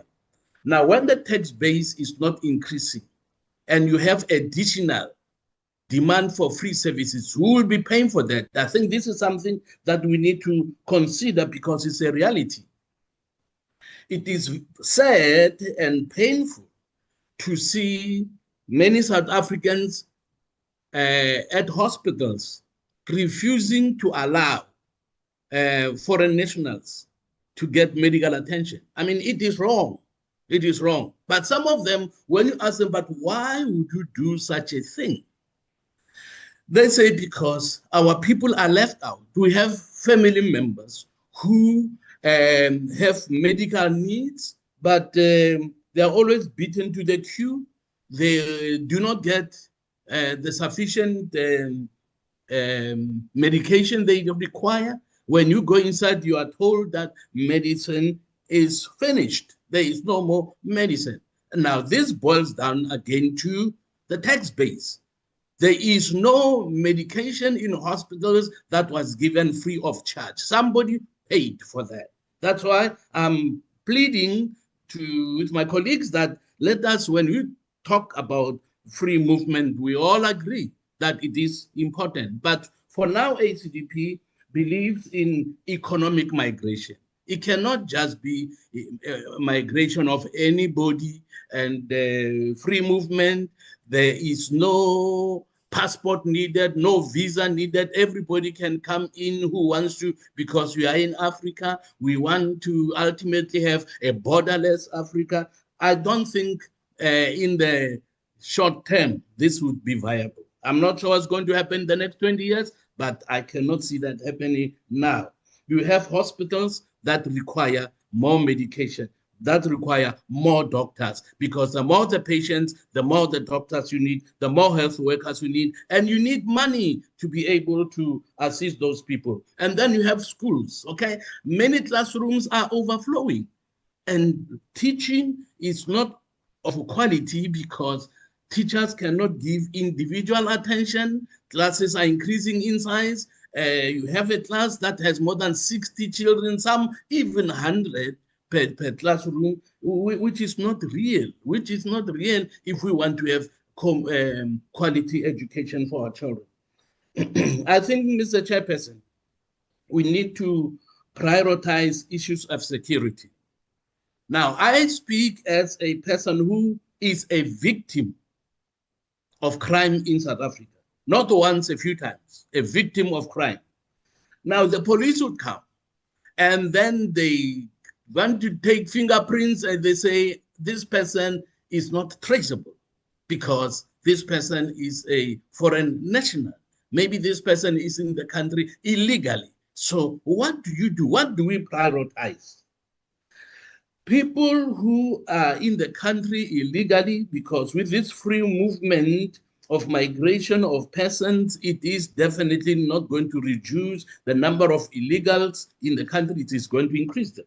So when you are told you are a victim of crime, you are told that this person is not traceable. We don't have their details. What do you do and what are we going to do? We know that economic opportunities, there are more economic opportunities for many on the African continent in South Africa. But how many economic opportunities are there for ordinary South Africans who want to go and live somewhere else? So there is an imbalance of economics, imbalance. So for us to be able to be fair to ourselves, fair to government, fair to South Africa, fair to people who have been denied services, people who are victims of crime. If we talk to people who are victims of crime, they will not support this. Why? Because they have felt the pain of being robbed, of being attacked, of having a family member who has been killed. And then when they go to the police station, they say, unfortunately, this person is not traceable. What are we going to prioritize? Making sure that we know everybody who comes into the country legally, and those who do not come legally, something has to be done to them, or should we just allow them to live, to continue raping, to continue killing? And please, nobody must misunderstand. I'm not saying it is foreign nationals who do this. I am saying the problem is if they do that, or when they do that, they cannot be traced. I am a victim of crime. We have had even the president comment on some of my unfortunate incidences. And the minister would say, unfortunately, without fingerprints, we cannot find these people. We cannot arrest them. So we have a serious problem that I think we need to be sober-minded when we address it.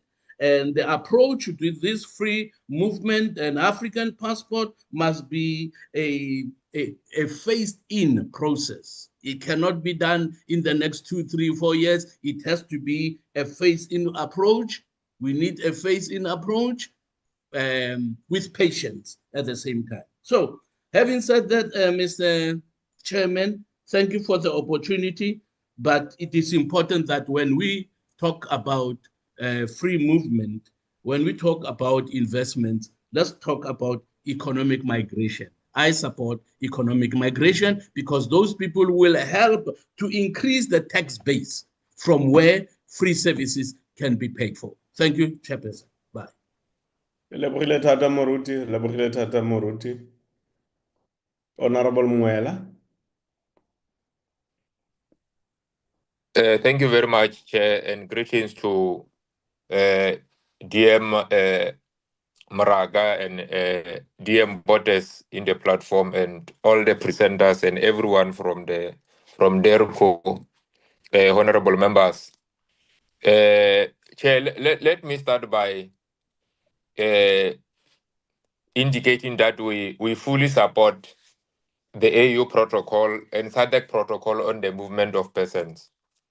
These are in line with our goals and national development plans goals, and also with regard to the white paper on international migration policy, which advocates mainly Afrocentric migration approach in this particular sense.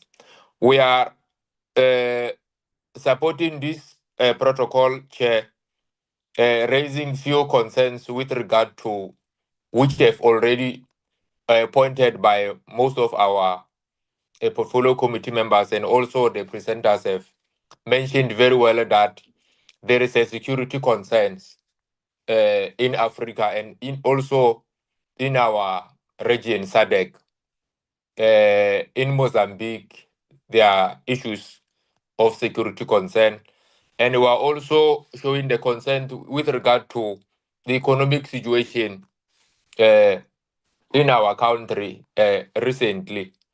And we are noting, Chair, that since the adoption of this protocol, AU protocol in 2018, there are many countries which are fully supporting this particular protocol. But however, they have ratified this particular protocol, hindering its full implementation, given the reasons that I've indicated here of mostly security concern and the issue of security, which are very much important. I think in our region, the countries like Botswana, Mozambique, they've already ratified the protocol of movement of persons. And then we also have the countries like Rwanda, Niger, Mali, which have already also ratified this particular protocol. You will recall, Chair, that the issue of borders have not been there before. These are man-made boundaries which came with the colonizers to come and divide Africa and control its borders through the aim of getting minerals and others. So that is why we fully support this, because you can recall that in South Africa we are actually living with all our African counterparts in South Africa. We have indicated much with regard to the economic growth that we are facing in the country with regard to many legal and illegal African brothers and sisters who are with us here in this country. And with regard to our borders, that we should ensure that we strengthen them to ensure that there is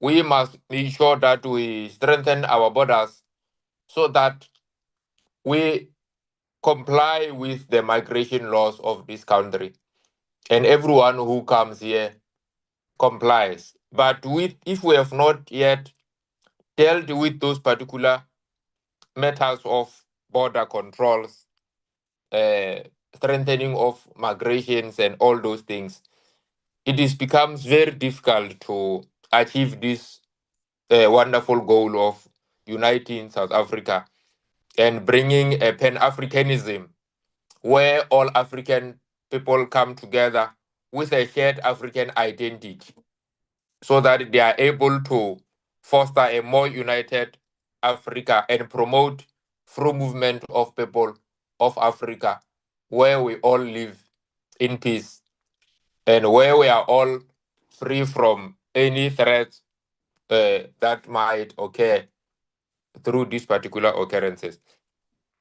We are also noting, Chair, that if we allow trading among ourselves, it will ease a lot of regulations with regard to trade. It will also be feasible because it will just be a free movement in terms of transporting in and Africa without any problems that we are facing currently with regard to the trades, enhancing trades, investment, and that will also create a lot of job and ensuring that there is a skill transfer, mobility, and everything that will be sharing with our African brothers and sisters. So I don't want to go thorough because there are many honorable members which have already shown the importance of African Renaissance, of uniting Africa and having in one Africa. But that can be achieved if we deal with the concerns which I've already alluded here. We fully support this dream of bringing one Africa and one Africa with one currency. It will actually ease a lot of our problems which we are facing as a continent and also as a region, which lead to these treble challenges that cut across all African states. So in this particular manner, Honorable Chair and Honorable Members, we support these particular protocols and with those concerns. And I have one seeking clarity questions from the presenter with regard to a clear view on those countries which have ratified. What are most of their other reasons why they ratified this protocol, despite the issue of security and economic growth? If there are any other reasons why they are not entering for the full implementation of this, rather than the security measures and the economic situation matters. Thank you very much, Chair. That will be my submission. Thanks, Honorable Muela. Honorable Kumbacha. Thank you very much, Chair, and good morning to yourself and the deputy ministers present with us and honorable members and the team from DERCO. Chair, firstly, mine is just to firstly welcome the presentation, and as a young person, I believe the AU protocol on the free movement of persons is not just merely also just a legal document, but I think it creates a vision for a truly integrated, united, and forward-looking Africa. And we want to shape a future defined by mobility, collaboration, and opportunity, especially for young people, you know, and I believe that the free movement is essential for unlocking youth potential because it allows us to ensure skills transfer, trade, work, and innovation is built across the continent without very unnecessary barriers. And it also speaks directly, even as the minister said, directly to the Agenda 2063 and African Continental Free Trade Area frameworks, you know. But I believe that when this protocol is initiated and implemented, it needs to be practical in its approach. Yeah, I think my colleagues have already shared some of my perspectives, but mine is to truly welcome it and hope that it will serve the purpose it's meant to. It's meant to serve. Thanks, Chair.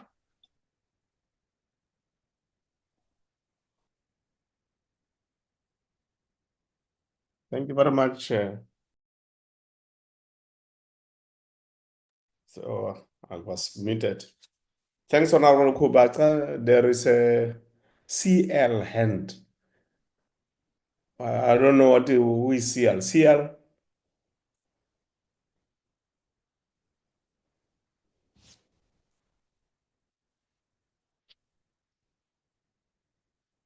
Luba, are you able to check who is CL?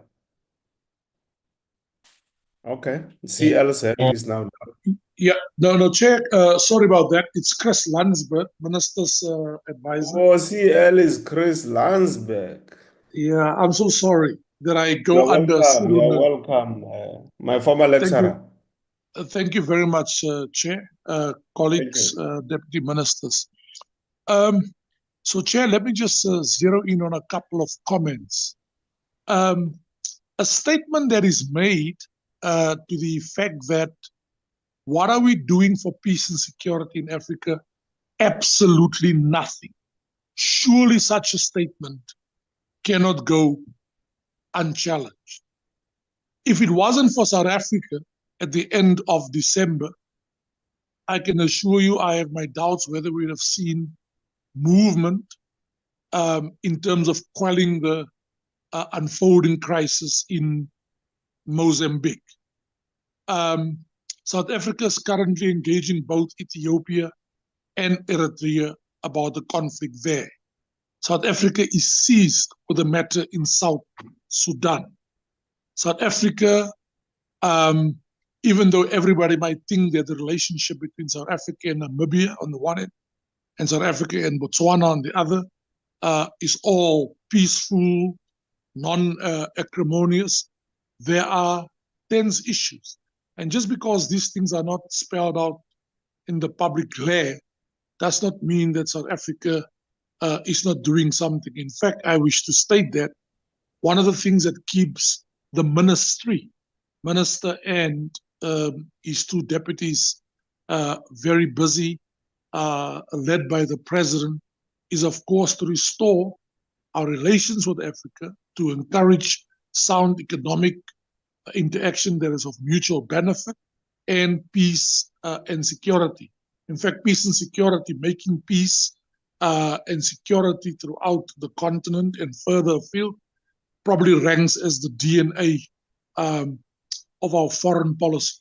But that brings me to the key point I want to make about this important discussion this morning, Chair, and link it to the two presentations.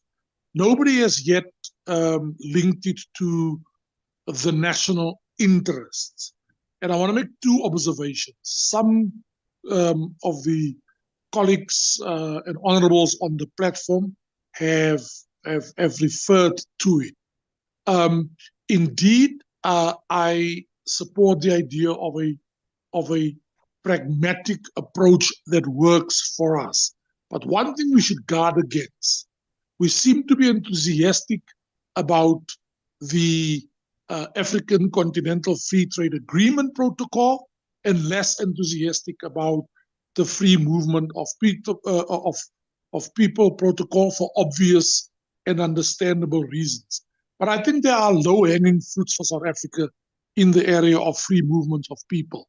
There is nothing wrong with South Africa going for an economic beneficial regime in the short to medium term. Let me give you an example.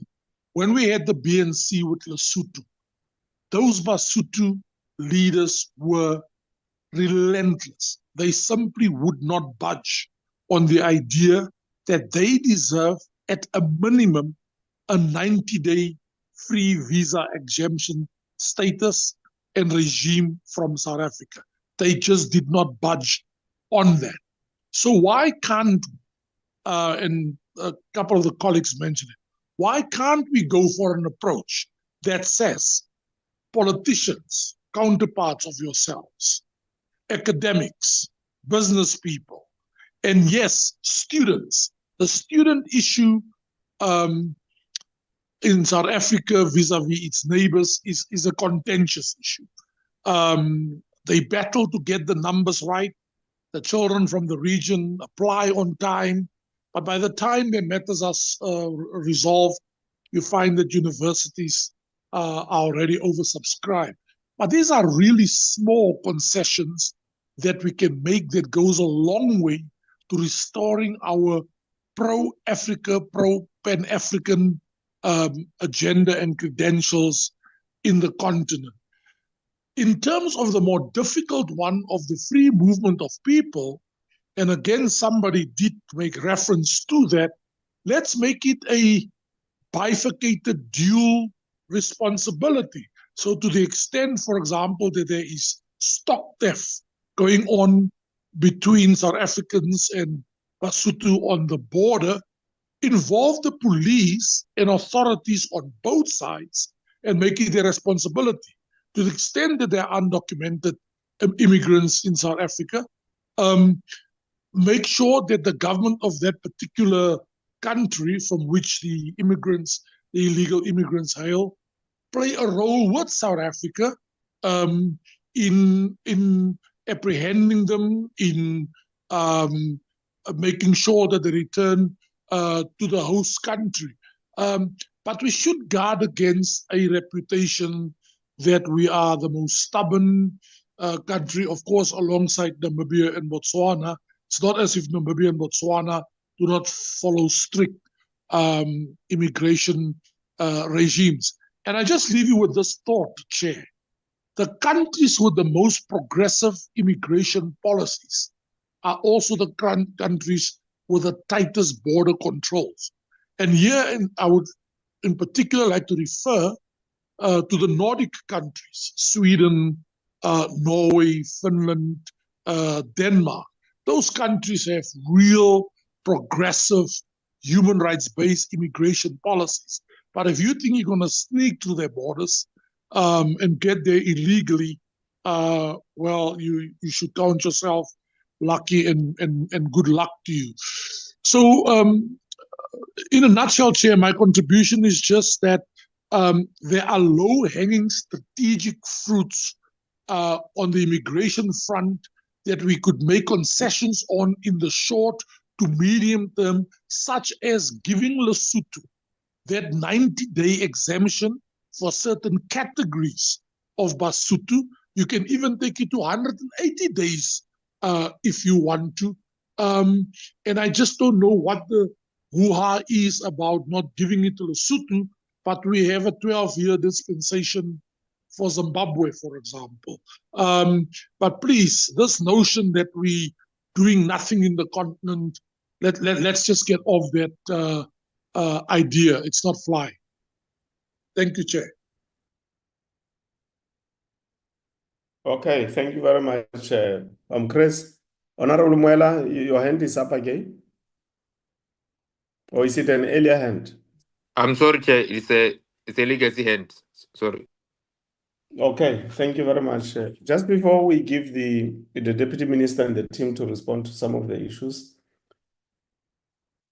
if in the response you could just again clarify the timeframes relating to the African passport, that's number one. Number two, there was a discussion here in the portfolio committee about exploring a possibility to have researchers looking at a paper that could propose the possible modalities of having SADC as a country, as a state, with federal states within SADC. The strategic objective is that SADC should lead a process that will ultimately result into what Honorable Mhlongo was talking about, which is a union of South African states, where you will have one Africa, one market through the Africa-Free Continental Agreement, implementing the 2063 agenda, one state president, cabinet, and leaving the rest of the African continent's countries as member states, but of course with reduced powers, because powers with regard to finance, defense, and other things will then be concentrated at the center as a way of ameliorating the risks that go with issues of security and so on. So I just thought the presenter should take note of that in the portfolio committee, that matter has been raised and we are going to pursue it to get academia and other scholars to sit with us as the portfolio committee and look at as to whether the quickest route might not be to have that election in SADC, where you are going to have a president of SADC and a cabinet and so on, without getting rid of the member states within SADC, which will then become federal countries with some powers, and in that way provide leadership to the African continent. The third matter relates to something which is not in the presentation here, unless I missed it. It is my suggestion and my view that when we discuss SADC, we discuss Africa Free Continental Trade Agreement, and we discuss the African Union, we shouldn't discuss that in the context of detaching Africa from geopolitics. So when we discuss all these modalities and so on, we must always insert a sentence or a paragraph that talks about, in the context of this type of the world and how we want to influence the world as the African continent, this is how we position ourselves. So the same we can say with SADC, because there's a lot of foreign direct investments that come not only into the African continent generally, but also into SADC. So I will request that we insert how trade and political relations are going to be shaped by these efforts as it relates to geopolitics. Number 5, the deputy minister, I think you will have to deal with that matter, that which says that there's nothing that has been done. It's not my call to deal with that particular matter. And then there's a matter about the ratification, which is moving at a snail's pace.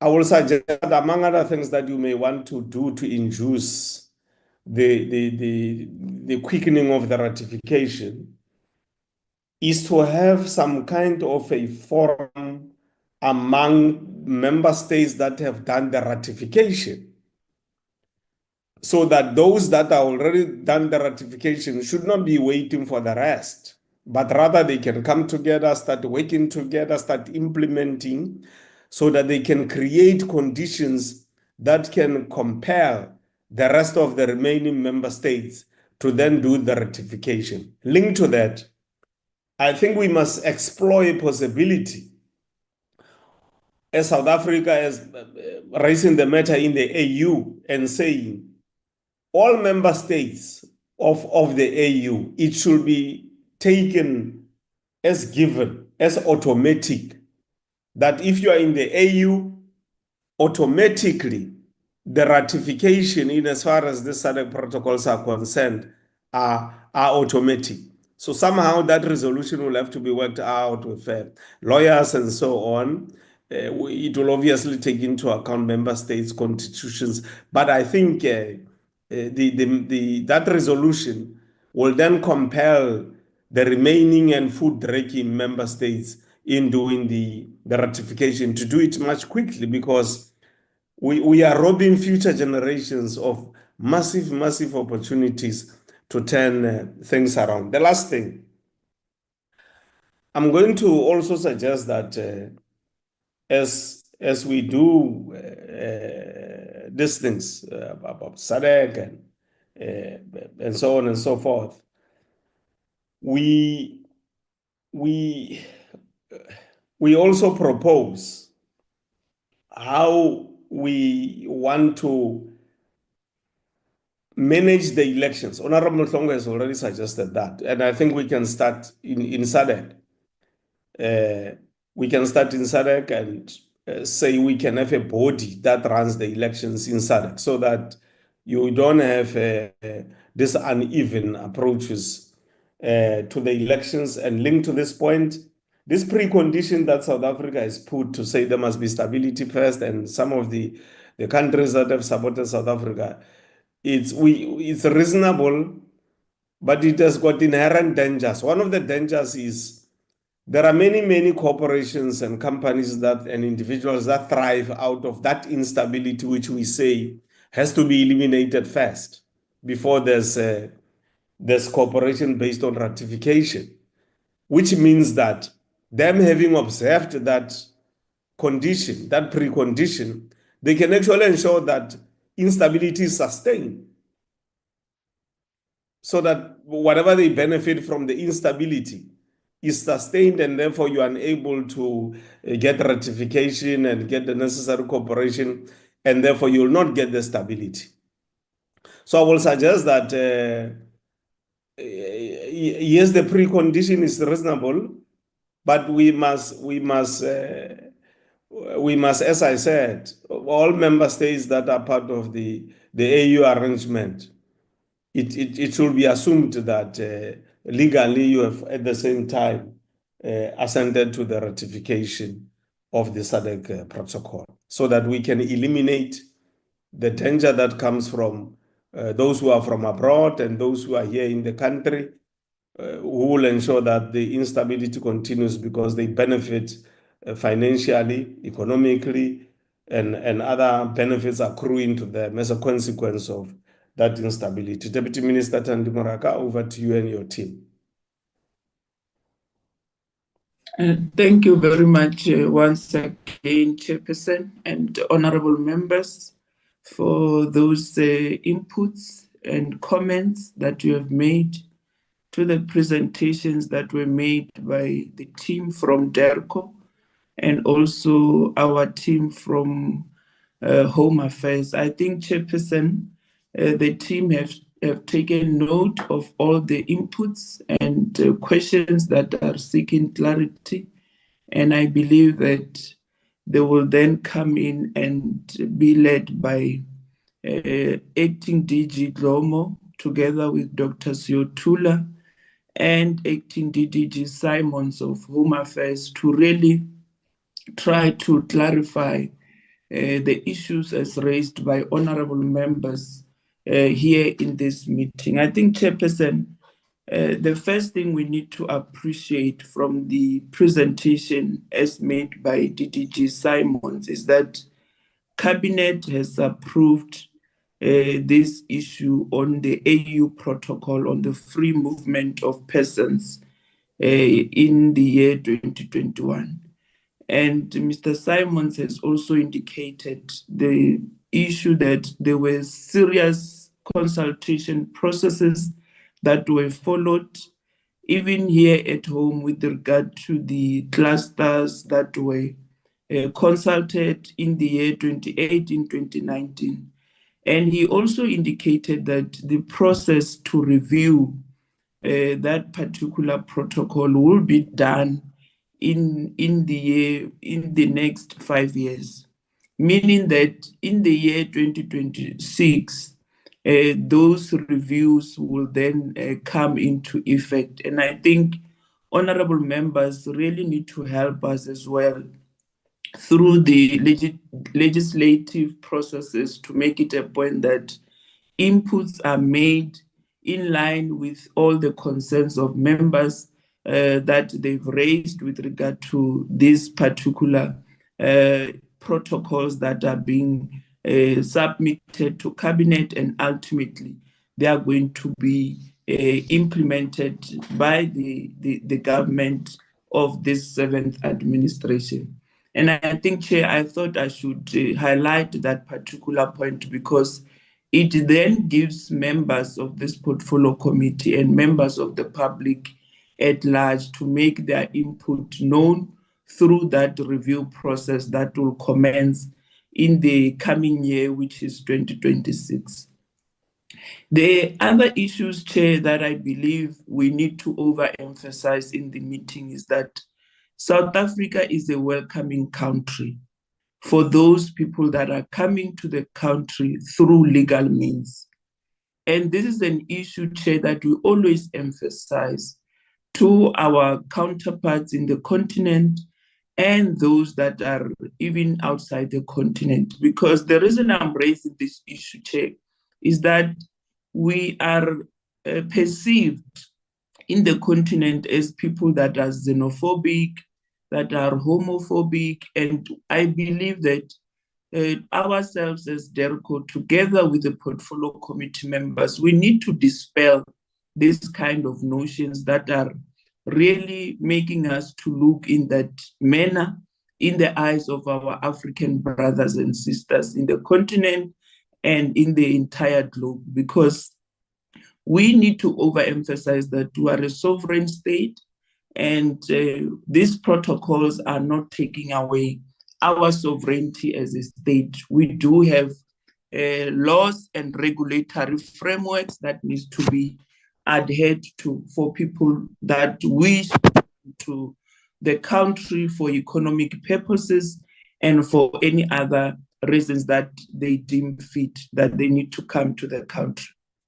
I have taken note of the concerns of Honorable Mhlongo, where she indicated that there are almost 300,000 foreign nationals that are employed in the province of KZN. And I think this issue, Honorable Mhlongo, will have to address it with the colleagues at the Ministry of Employment and Labor so that we come up with measures in place so that we can address all these issues that are not really depicting us in a good space, because our young people on the ground are looking for those job opportunities. And it can be correct that you do have a manufacturing company that is employing almost 300,000 foreign nationals at the expense of our ordinary citizens. And with regard to the issues of internal migration, Honorable Mhlongo, you are correct, because you would have seen the previous administration that came up with a program on rural development, because the reason we continue to see people migrating from rural areas into urban areas is necessarily because of the issues that you have raised, that people are seeking for greener pastures and economic activities. And if we can't prioritize this program on rural development, we'll continue as a country observing this kind of trends. Even our statistician general, Mr. Risenga, has indicated in our last cabinet that the 7th administration must come up with ways on how we prioritize issues of developing our rural areas so that we curb these issues of internal migration that we continue to see our people moving from rural provinces into urban areas. I also, Chairperson, want to address the issue that colleagues that are in the GNU are more focused on issues of corruption and maladministration. And I want to plead with Honorable Douglas that if you do have information with regard to any corrupt activity by any minister within the GNU or the deputy minister, please, Honorable Member, we plead with you that do approach our law enforcement agencies so that the authorities can start to look into those allegations and we address them, because it can't be correct, Chairperson, that members of cabinet are therefore accused of these malpractices and we keep quiet in this meeting, especially that this portfolio committee engagements with the department is broadcasted live. So I'm going to plead with Honorable Douglas that as we continue to not take note of the corrupt activities and the maladministration within the 7th administration, please let us alert our law enforcement agencies so that we can address these issues, because this is a cancer that is eating onto the opportunities that are meant to change the lives of our people for the better. And it can't be correct that these people continue behaving in that manner without them being put into test. The last issue, Chair, that I thought I needed to talk to before I hand over to the team is with regard to the issue that was raised by Honorable Smith with regard to the sentiments that he has made that Zimbabweans are fleeing from the autocratic leadership and the dictatorship that is there currently in Zimbabwe. And I think, Chairperson, as South Africa, we must emphasize the fact that we must, at all costs, respect the sovereignty of other member states, especially those that are within SADC, because, Chair, that will be in keeping with our South Africa's diplomatic relations that we do have with those member states.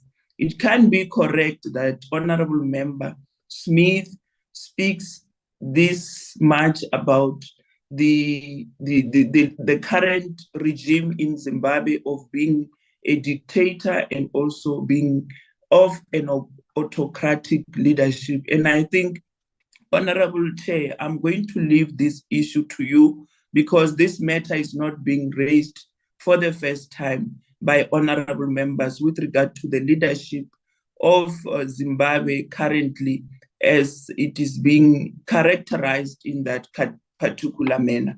I want to plead with honorable members that let us say or let us make utterances in this kind of engagement that are in keeping with our South Africa's diplomatic relations with those several member states, especially here in SADC, because we do participate with those member states in the SADC summits and other forums that we continue to participate with them.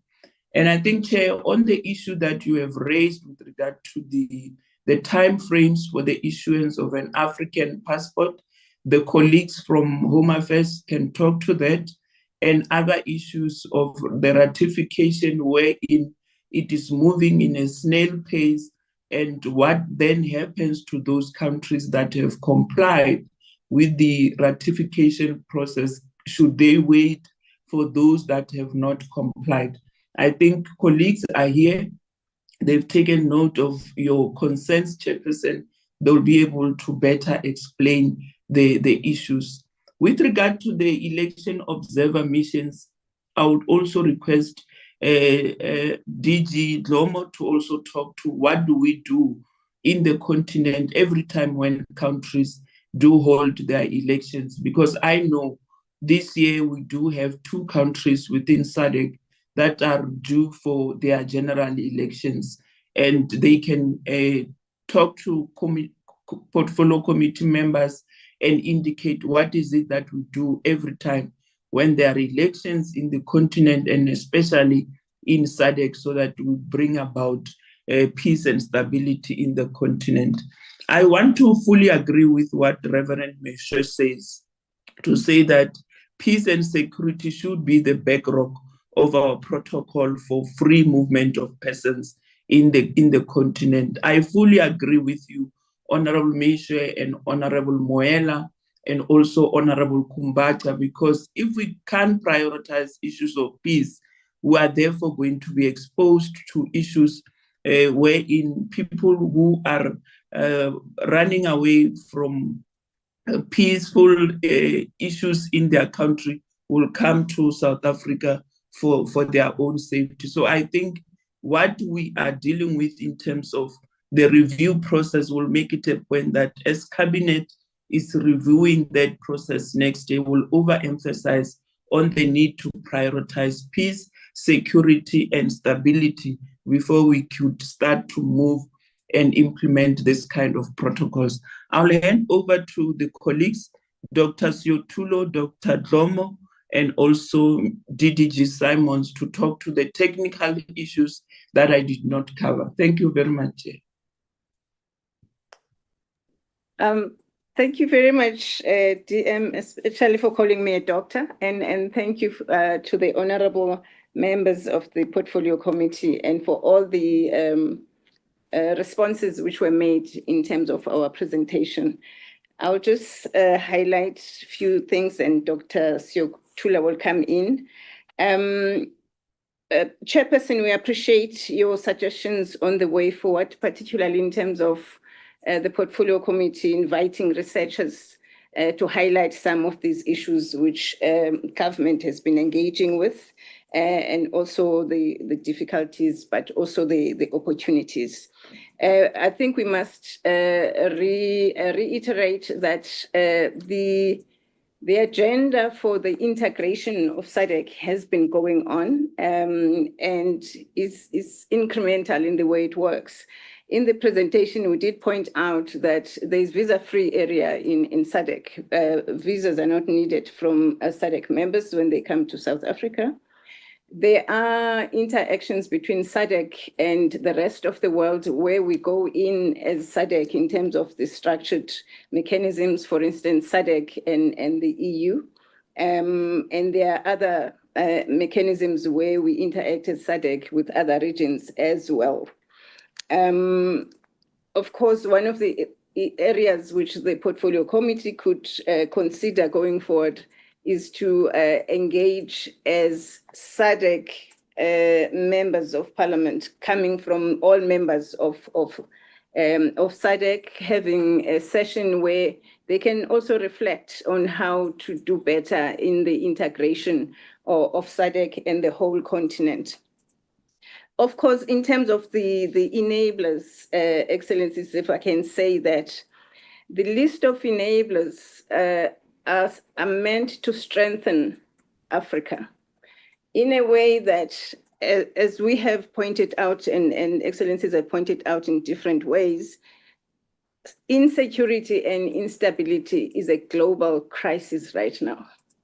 So it's not only about dealing with movement within the African continent, but it's also to ensure that we don't have those people moving from elsewhere to Africa while they are not supposed to. And one of those which was highlighted by our colleagues from Home Affairs was the issue of ensuring that we've got systems which are linked to Interpol and also the UN lists, so that we are able to pick up people as they go through passports, as they do in all other countries when the systems are in place. I will then give over to my colleague, Dr. Siotulo, to come in and talk about the African passport or any other issue which we need to highlight. But perhaps before I do that, one of the commitments which SADC members have made is how to support each other during elections. And of course, that happens even before the election time comes, as we have the organ for diplomacy, peace and security, which assist all countries in terms of stabilization, which is needed when it's needed. So the observer missions of SADC are set up every time there are elections. But before then, there's even a capacity building mechanism, which is done to train people, and not only government, but they also train civil society from all countries. And so during the elections, you'll have a SADC observer mission, which goes into that country and observe the elections. And after the elections, they will announce. But also SADC works with the AU, and this similar process is adopted at the AU level. So in terms of, and I'm sure the excellencies might have realized, every time there are elections somewhere, there will be a statement coming out, particularly whether it's from SADC and AU or both of them, on what they've observed and whether, and the main issue is to observe whether the elections are free and fair. And they would then report and make their statement available about what they think happened during those elections. So this is part of the integration. And again, we appreciate the chair's suggestion that we should, when we talk about the integration of the continent, position it with geopolitics. About why it's so important for Africa, particularly at this point in time, to work together, to be integrated against what's happening in the world. And also all the other challenges in terms of economic development, our partners abroad and everything else. Thank you very much, Chair. Let me give over to Dr. Siotula. Thank you very much, Acting DG, and thanks, Chair, for the opportunity once again. I first just want to reiterate what I indicated in our presentation, that South Africa is committed to a vision of an African continent where its citizens are able to move freely within the continent. But of course, this is not an event, but it is a process because of the challenges that the continent is currently facing. So it's quite important that the enablers, we engage and ensure that we start dealing with them. In that, I just want to link to that to respond to the question from Honorable Mwela around the slow pace of the ratifications. That is linked actually to the enablers. There is a really serious concern around peace and stability on the continent. It is in this context that South Africa has been really much, as part of our foreign policy, promoting the issue of peace and stability on the continent. We have deployed our troops in various countries, including Mozambique and currently in DRC. So to try and ensure that guns are silenced, that is quite critical from our foreign policy point of view. And also, I mean, we've been engaged in mediation in various countries to try and ensure that there is peace and stability. So other countries have the same concerns, because once your neighbor is unstable, then of course then you become affected. And another concern from other countries is the issue of resources to implement these enablers. It's quite expensive, especially to put these systems in place. Just maybe if I can make an example of the DRC, where I had an honor to serve almost 5 years there. DRC, the last time that they had their national population census was in 1984. That's over 40 years ago. So they don't know exactly how many there are. Others say it's 80 million, others it's 88, others they are estimating that it's around 100 million.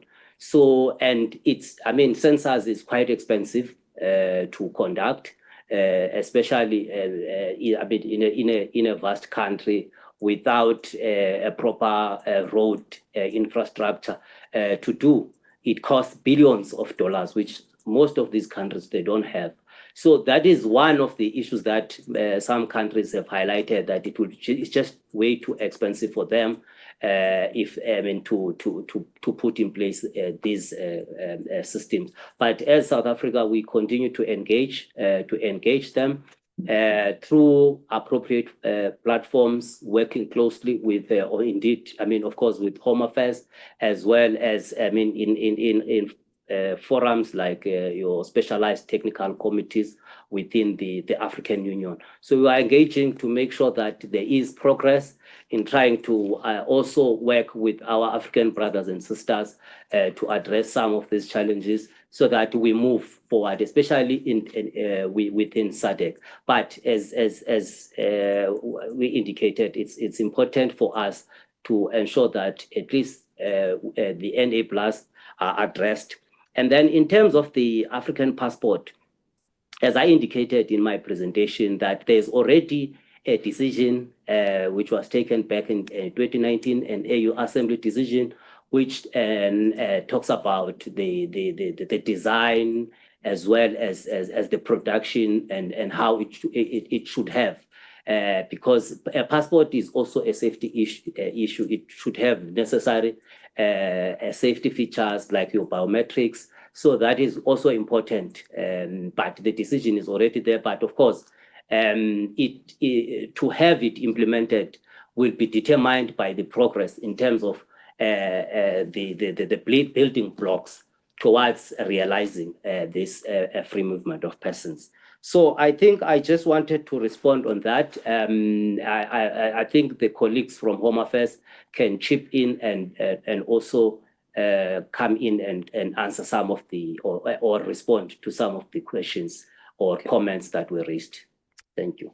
Thank you very much. Over to you, DDG Simons, if a DM allows. Thank you. Thank you, DM. Okay. Thank you very much. Proceed. Thank you, DM. Thank you for that, and thank you, DG and Honorable Chair and members.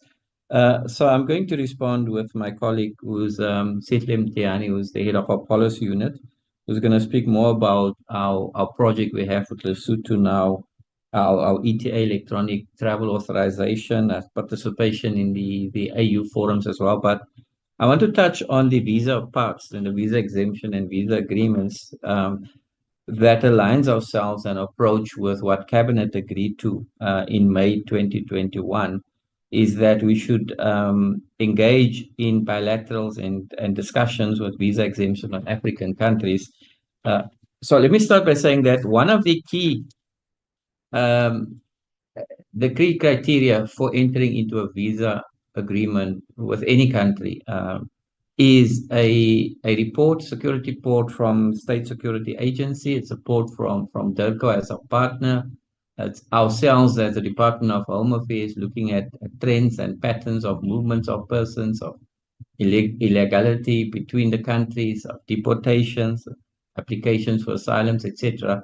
And then we have our bilateral discussions, and we engage then on agreements. We look at returns agreements and then the waiver agreements. If it's on ordinary travelers, it's signed through a memorandum of understanding between the Minister of Home Affairs and the Minister from the counterpart country. If it's a waiver agreement for diplomatic or official passport holders, that is signed through a presidential note by the president when the two countries' heads of states meet. So we, with all our neighboring countries, what I want to add is that with all our neighboring countries, we have a visa waiver agreement in place for ordinary passport holders, either 30 days or 90 days. We have just concluded a few months ago extension of the visa agreement with Lesotho for 90 days per annum. So this is continuously undertaken. In the last year or two, we have engaged, or we've signed visa agreements with Kenya, as the presentation showed. As well, we have agreement with Uganda, and we're just finalizing the returns agreement with Uganda at the moment. So that is continuous. And so if there is a review of any visa agreement requirement, that would also then be a discussion between ourselves, SSA and DIRCO, whether those agreements that's currently in place needs to be reviewed.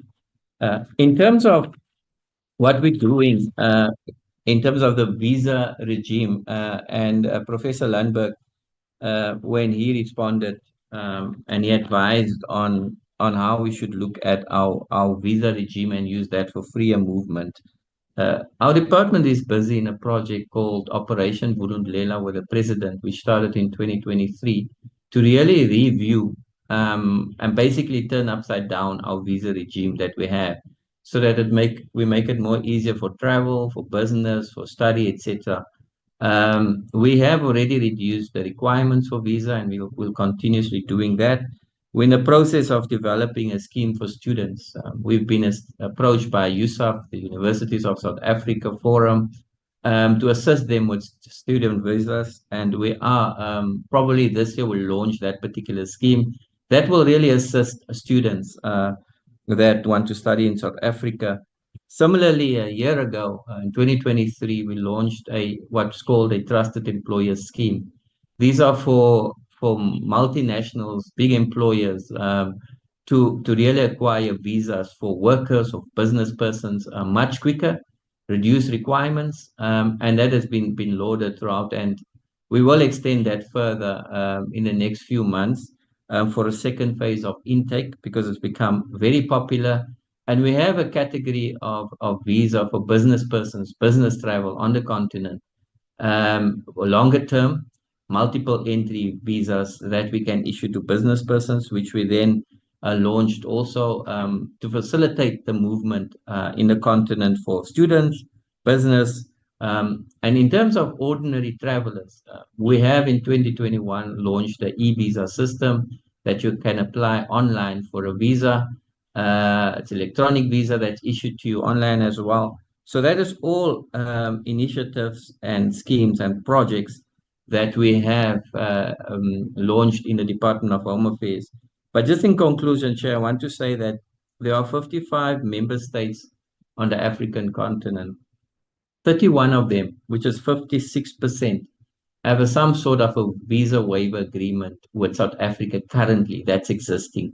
And these efforts will continue as our bilateral engagements, as I said, working together with DIRCO, that will unfold further, Chair. So, Chair, let me stop there and hand over to my colleague, Mr. Mtiani, to speak about the other areas I mentioned. Thank you, Chair and Deputy Minister. Thank you very much, Edichi, and I also want to thank the Chair and our principals who are leading us DMs this morning. Just to amplify a few points that you've already spoken to earlier, yourself, DDG, and acting DDG, DECO. Maybe let's start with why other countries have not ratified the protocol. We, at a national level, we participate in various meetings that are convened by AU to review and to have a look at why other countries are not signing. Even those that have got free movement regimes amongst them, like in ECOWAS, most countries in ECOWAS have not signed the protocol, even though they have an ECOWAS free movement protocol. So there are two major issues. The first one is the civil registration. Like, I think this is the point that made over and over again.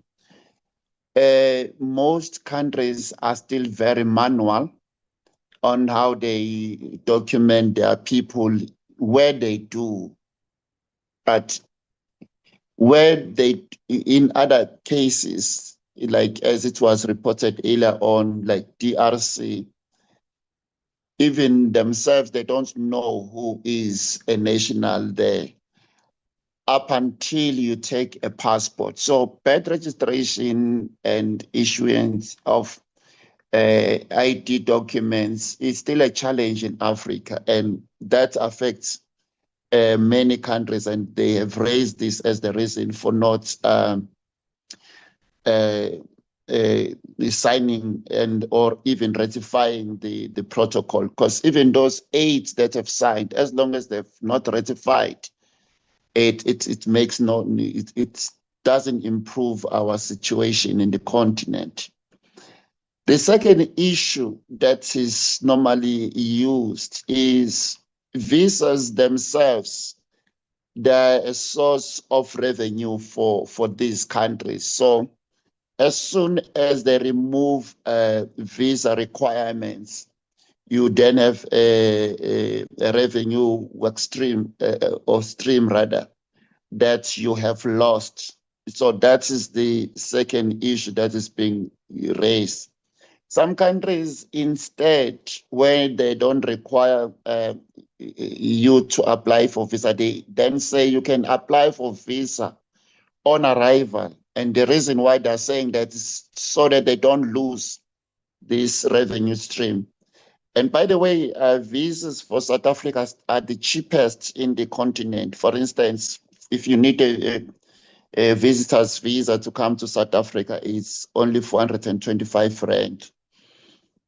So that deals with the issue of why other countries have not ratified. Let me link the issue of civil registration to the issue of the AU passport.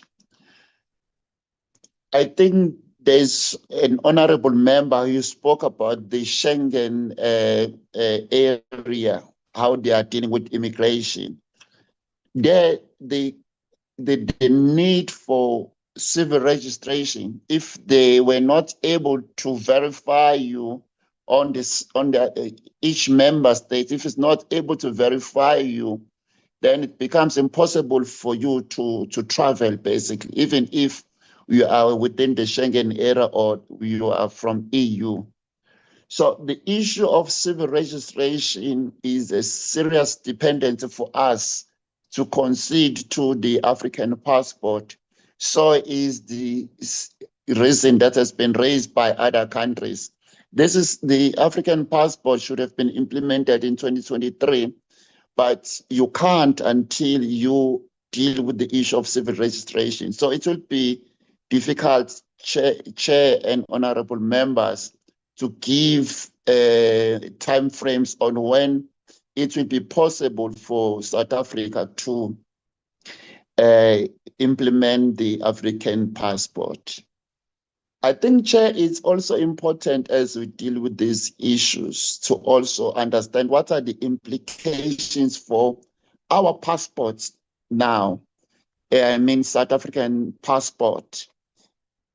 When our passports or the credibility of our passport is questioned by other countries, those countries then they impose visa requirements on us. For instance, to travel to Europe,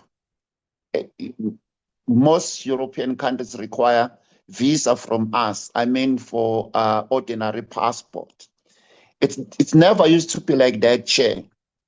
These things, they happen because the credibility of our passport were being questioned because they were abused by other nationals. So even as we relax visas, the issues of security remain very important to us, and the incidences where people are abusing our passport visas became issues that you take into consideration. The third issue that I thought I must talk to is the question of Lesotho. Lesotho is a special case.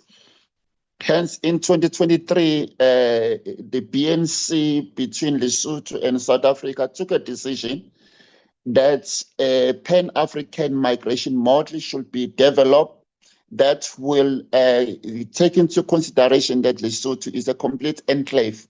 In fact, in Africa, Lesotho is the only enclave. The closest is Gambia, but Gambia has got access to the sea. So the study is almost done. we are due to present a study back to BNC in September, which looks at what can be done for Basotho.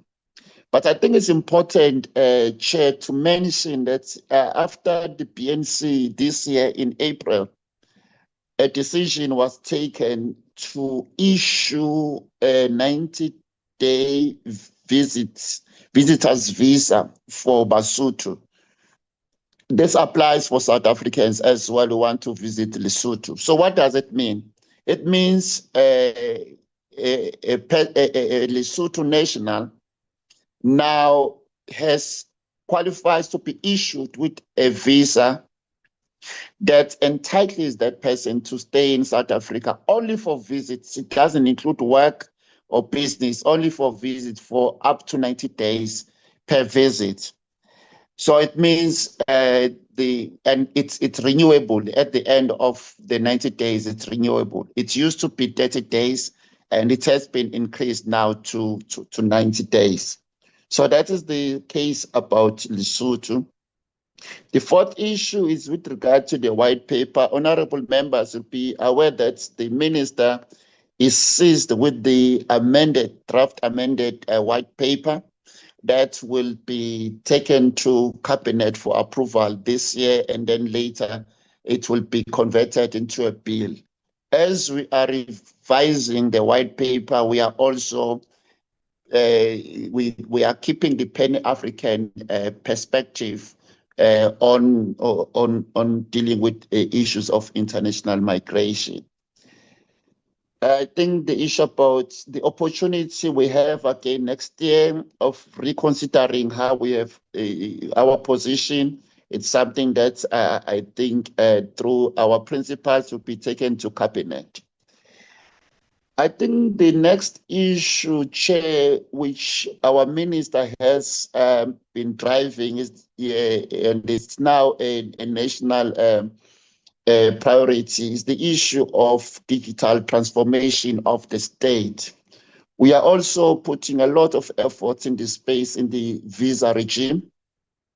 As a result, countries that still require a visa to come to South Africa, once the electronic traveler authorization system is up and running, nationals from those countries won't have to struggle. They don't have to go to our offices. They can apply in their homes and do the payment as soon as the IT system is finalized on this. It will take a lot of pressure from people.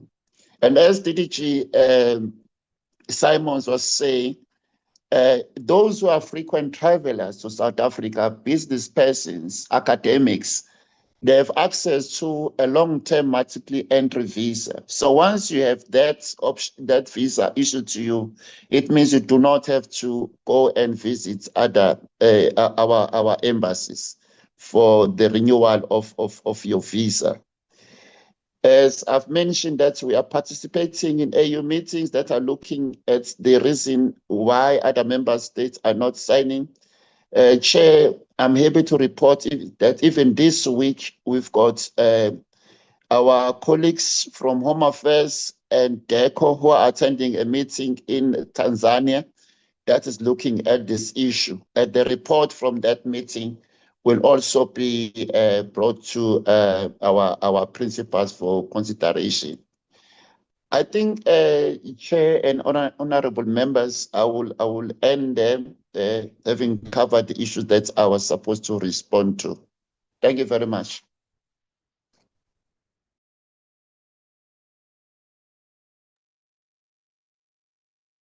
Okay, thank you very much. Deputy Minister and your team, on the elections, the proposal from the committee was that beyond observing the elections and doing training and so on, as part of necessary embeddedness in these protocols, should be a consideration based on a proposal from South Africa by SADC that there must be one body which is adopted in SADC and that takes care of the credibility of the elections in SADC with the necessary logistical support. That was the proposal, that we go beyond just observing.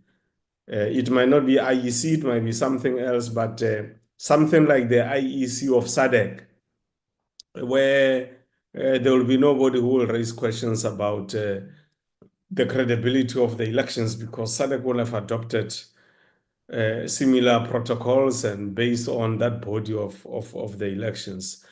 I don't know, before we close, whether you've got something to say, Deputy Ministers, Bottas and Moraga.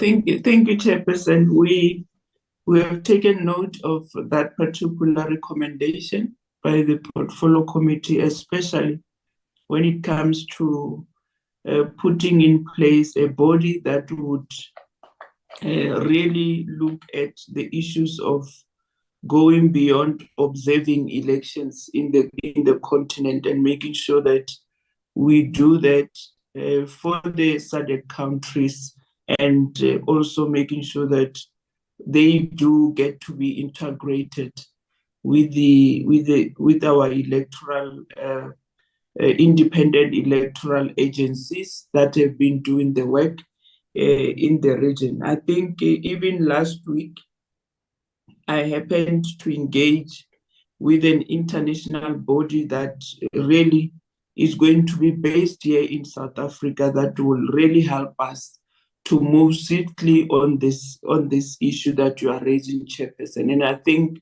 at an appropriate time, we will then come to the Portfolio Committee and update you on the efforts that the international body that is going to be observing elections in the SADC region and in the continent would do in an effort to make sure that the elections that we have in the continent are therefore free and fair, and also they do help us with this issue of bringing about peace and stability in the continent, because you would realize that the reason we do have these protests every time when we do have elections, like for instance in Mozambique, people are making allegations that those elections are rigged and they are not fair and all that. So I think your proposal is going to be considered with the sole intention of making sure that we bring about that surety to those members who have always raised the fairness of elections in the SADC region. So we have taken note of that issue, Chair. We'll update you in due course once those institutions are fully functioning and they are also starting to do their work. Like I indicated, we do have 2 countries within SADC that are due for elections this year, and we will do our best in putting those efforts in place so that we go beyond just observing elections, but also making sure that we do ascertain that those elections are free and fair. Thank you very much. Thank you, Deputy Minister, for those responses, and we want to thank you and your team for having respected the call by the Portfolio Committee to come and share views as part of accountability here today on matters of the AU and SADC. We also want to thank you for reaching out to Deputy Minister Bottas for the apology which was presented in the morning, which subsequently was not accepted by the committee, and you having spoken to him and he joined the meeting. That's leadership. So we want to thank you for that. The team that came from Home Affairs, thank you very much for clarifying many issues that we have been raising on our side. By the way, Home Affairs and DERCO, I don't know if you are aware that one of the proposals the committee will be making tomorrow in the debate of the budget is that the visa responsibilities must be looked at such that they might have to become a full function of DERCO instead of Home Affairs because of sometimes the bureaucratic delays between the two departments, and also it relates to DTIC in the missions abroad. But that will come out tomorrow in the debate. We want to thank South Africans who are following the proceedings of our portfolio committee as they usually do, making effective use of all the platforms that have been put in place by Parliament to ensure that our democracy is participatory and that the people are able through these platforms to see what is happening, and if needs be, they are able to also hold us accountable as members of the public using the same platforms, which includes petitioning Parliament on any matter that they want to petition Parliament on. Members of the media who have been following the proceedings of the Portfolio Committee, thank you very much. We hope that when you report, you will report such that it helps us to do this understanding of our people on these protocols and why they're important and why it must happen. And I hope people can then understand why South Africa plays a role in some of the African member states and not only in SADC, because the strategic objective is bigger than our own immediate self-preservation mode that some of us get into and forget that we are part of the African continent, which was disrupted and dismantled by Bismarck, who led the process to implement the move which came from Portugal. Then he offered the venue and all other logistics to host that meeting in Berlin in 1944, 1945, which then dismantled the African continent to be in the manner where it is today. And we hope your documents in future will always have that as the starting point, Deputy Minister, to give context, because future generations will be making reference when they do their doctoral studies and so on. They will use some of these documents as sources. It will be important when we do these presentations to always stick to the genesis, that the reason why we are working on reuniting Africa, even if it may not be fully, but it's because from the outset, there were these gentlemen who met in Berlin based on the move which was led by Portugal and supported by some of the powers that wanted to be superpowers. So thank you very much for having attended the meeting. Good luck in this afternoon's budgets. We wish you luck, and we are now closing our meeting officially. Ambane kahle moedo tsamayang sentle so bona na masdiba na re tla bona na re kopana. Thank you, Chair. Kai Gangan, Chair and colleagues, thank you very much. Thank you very much.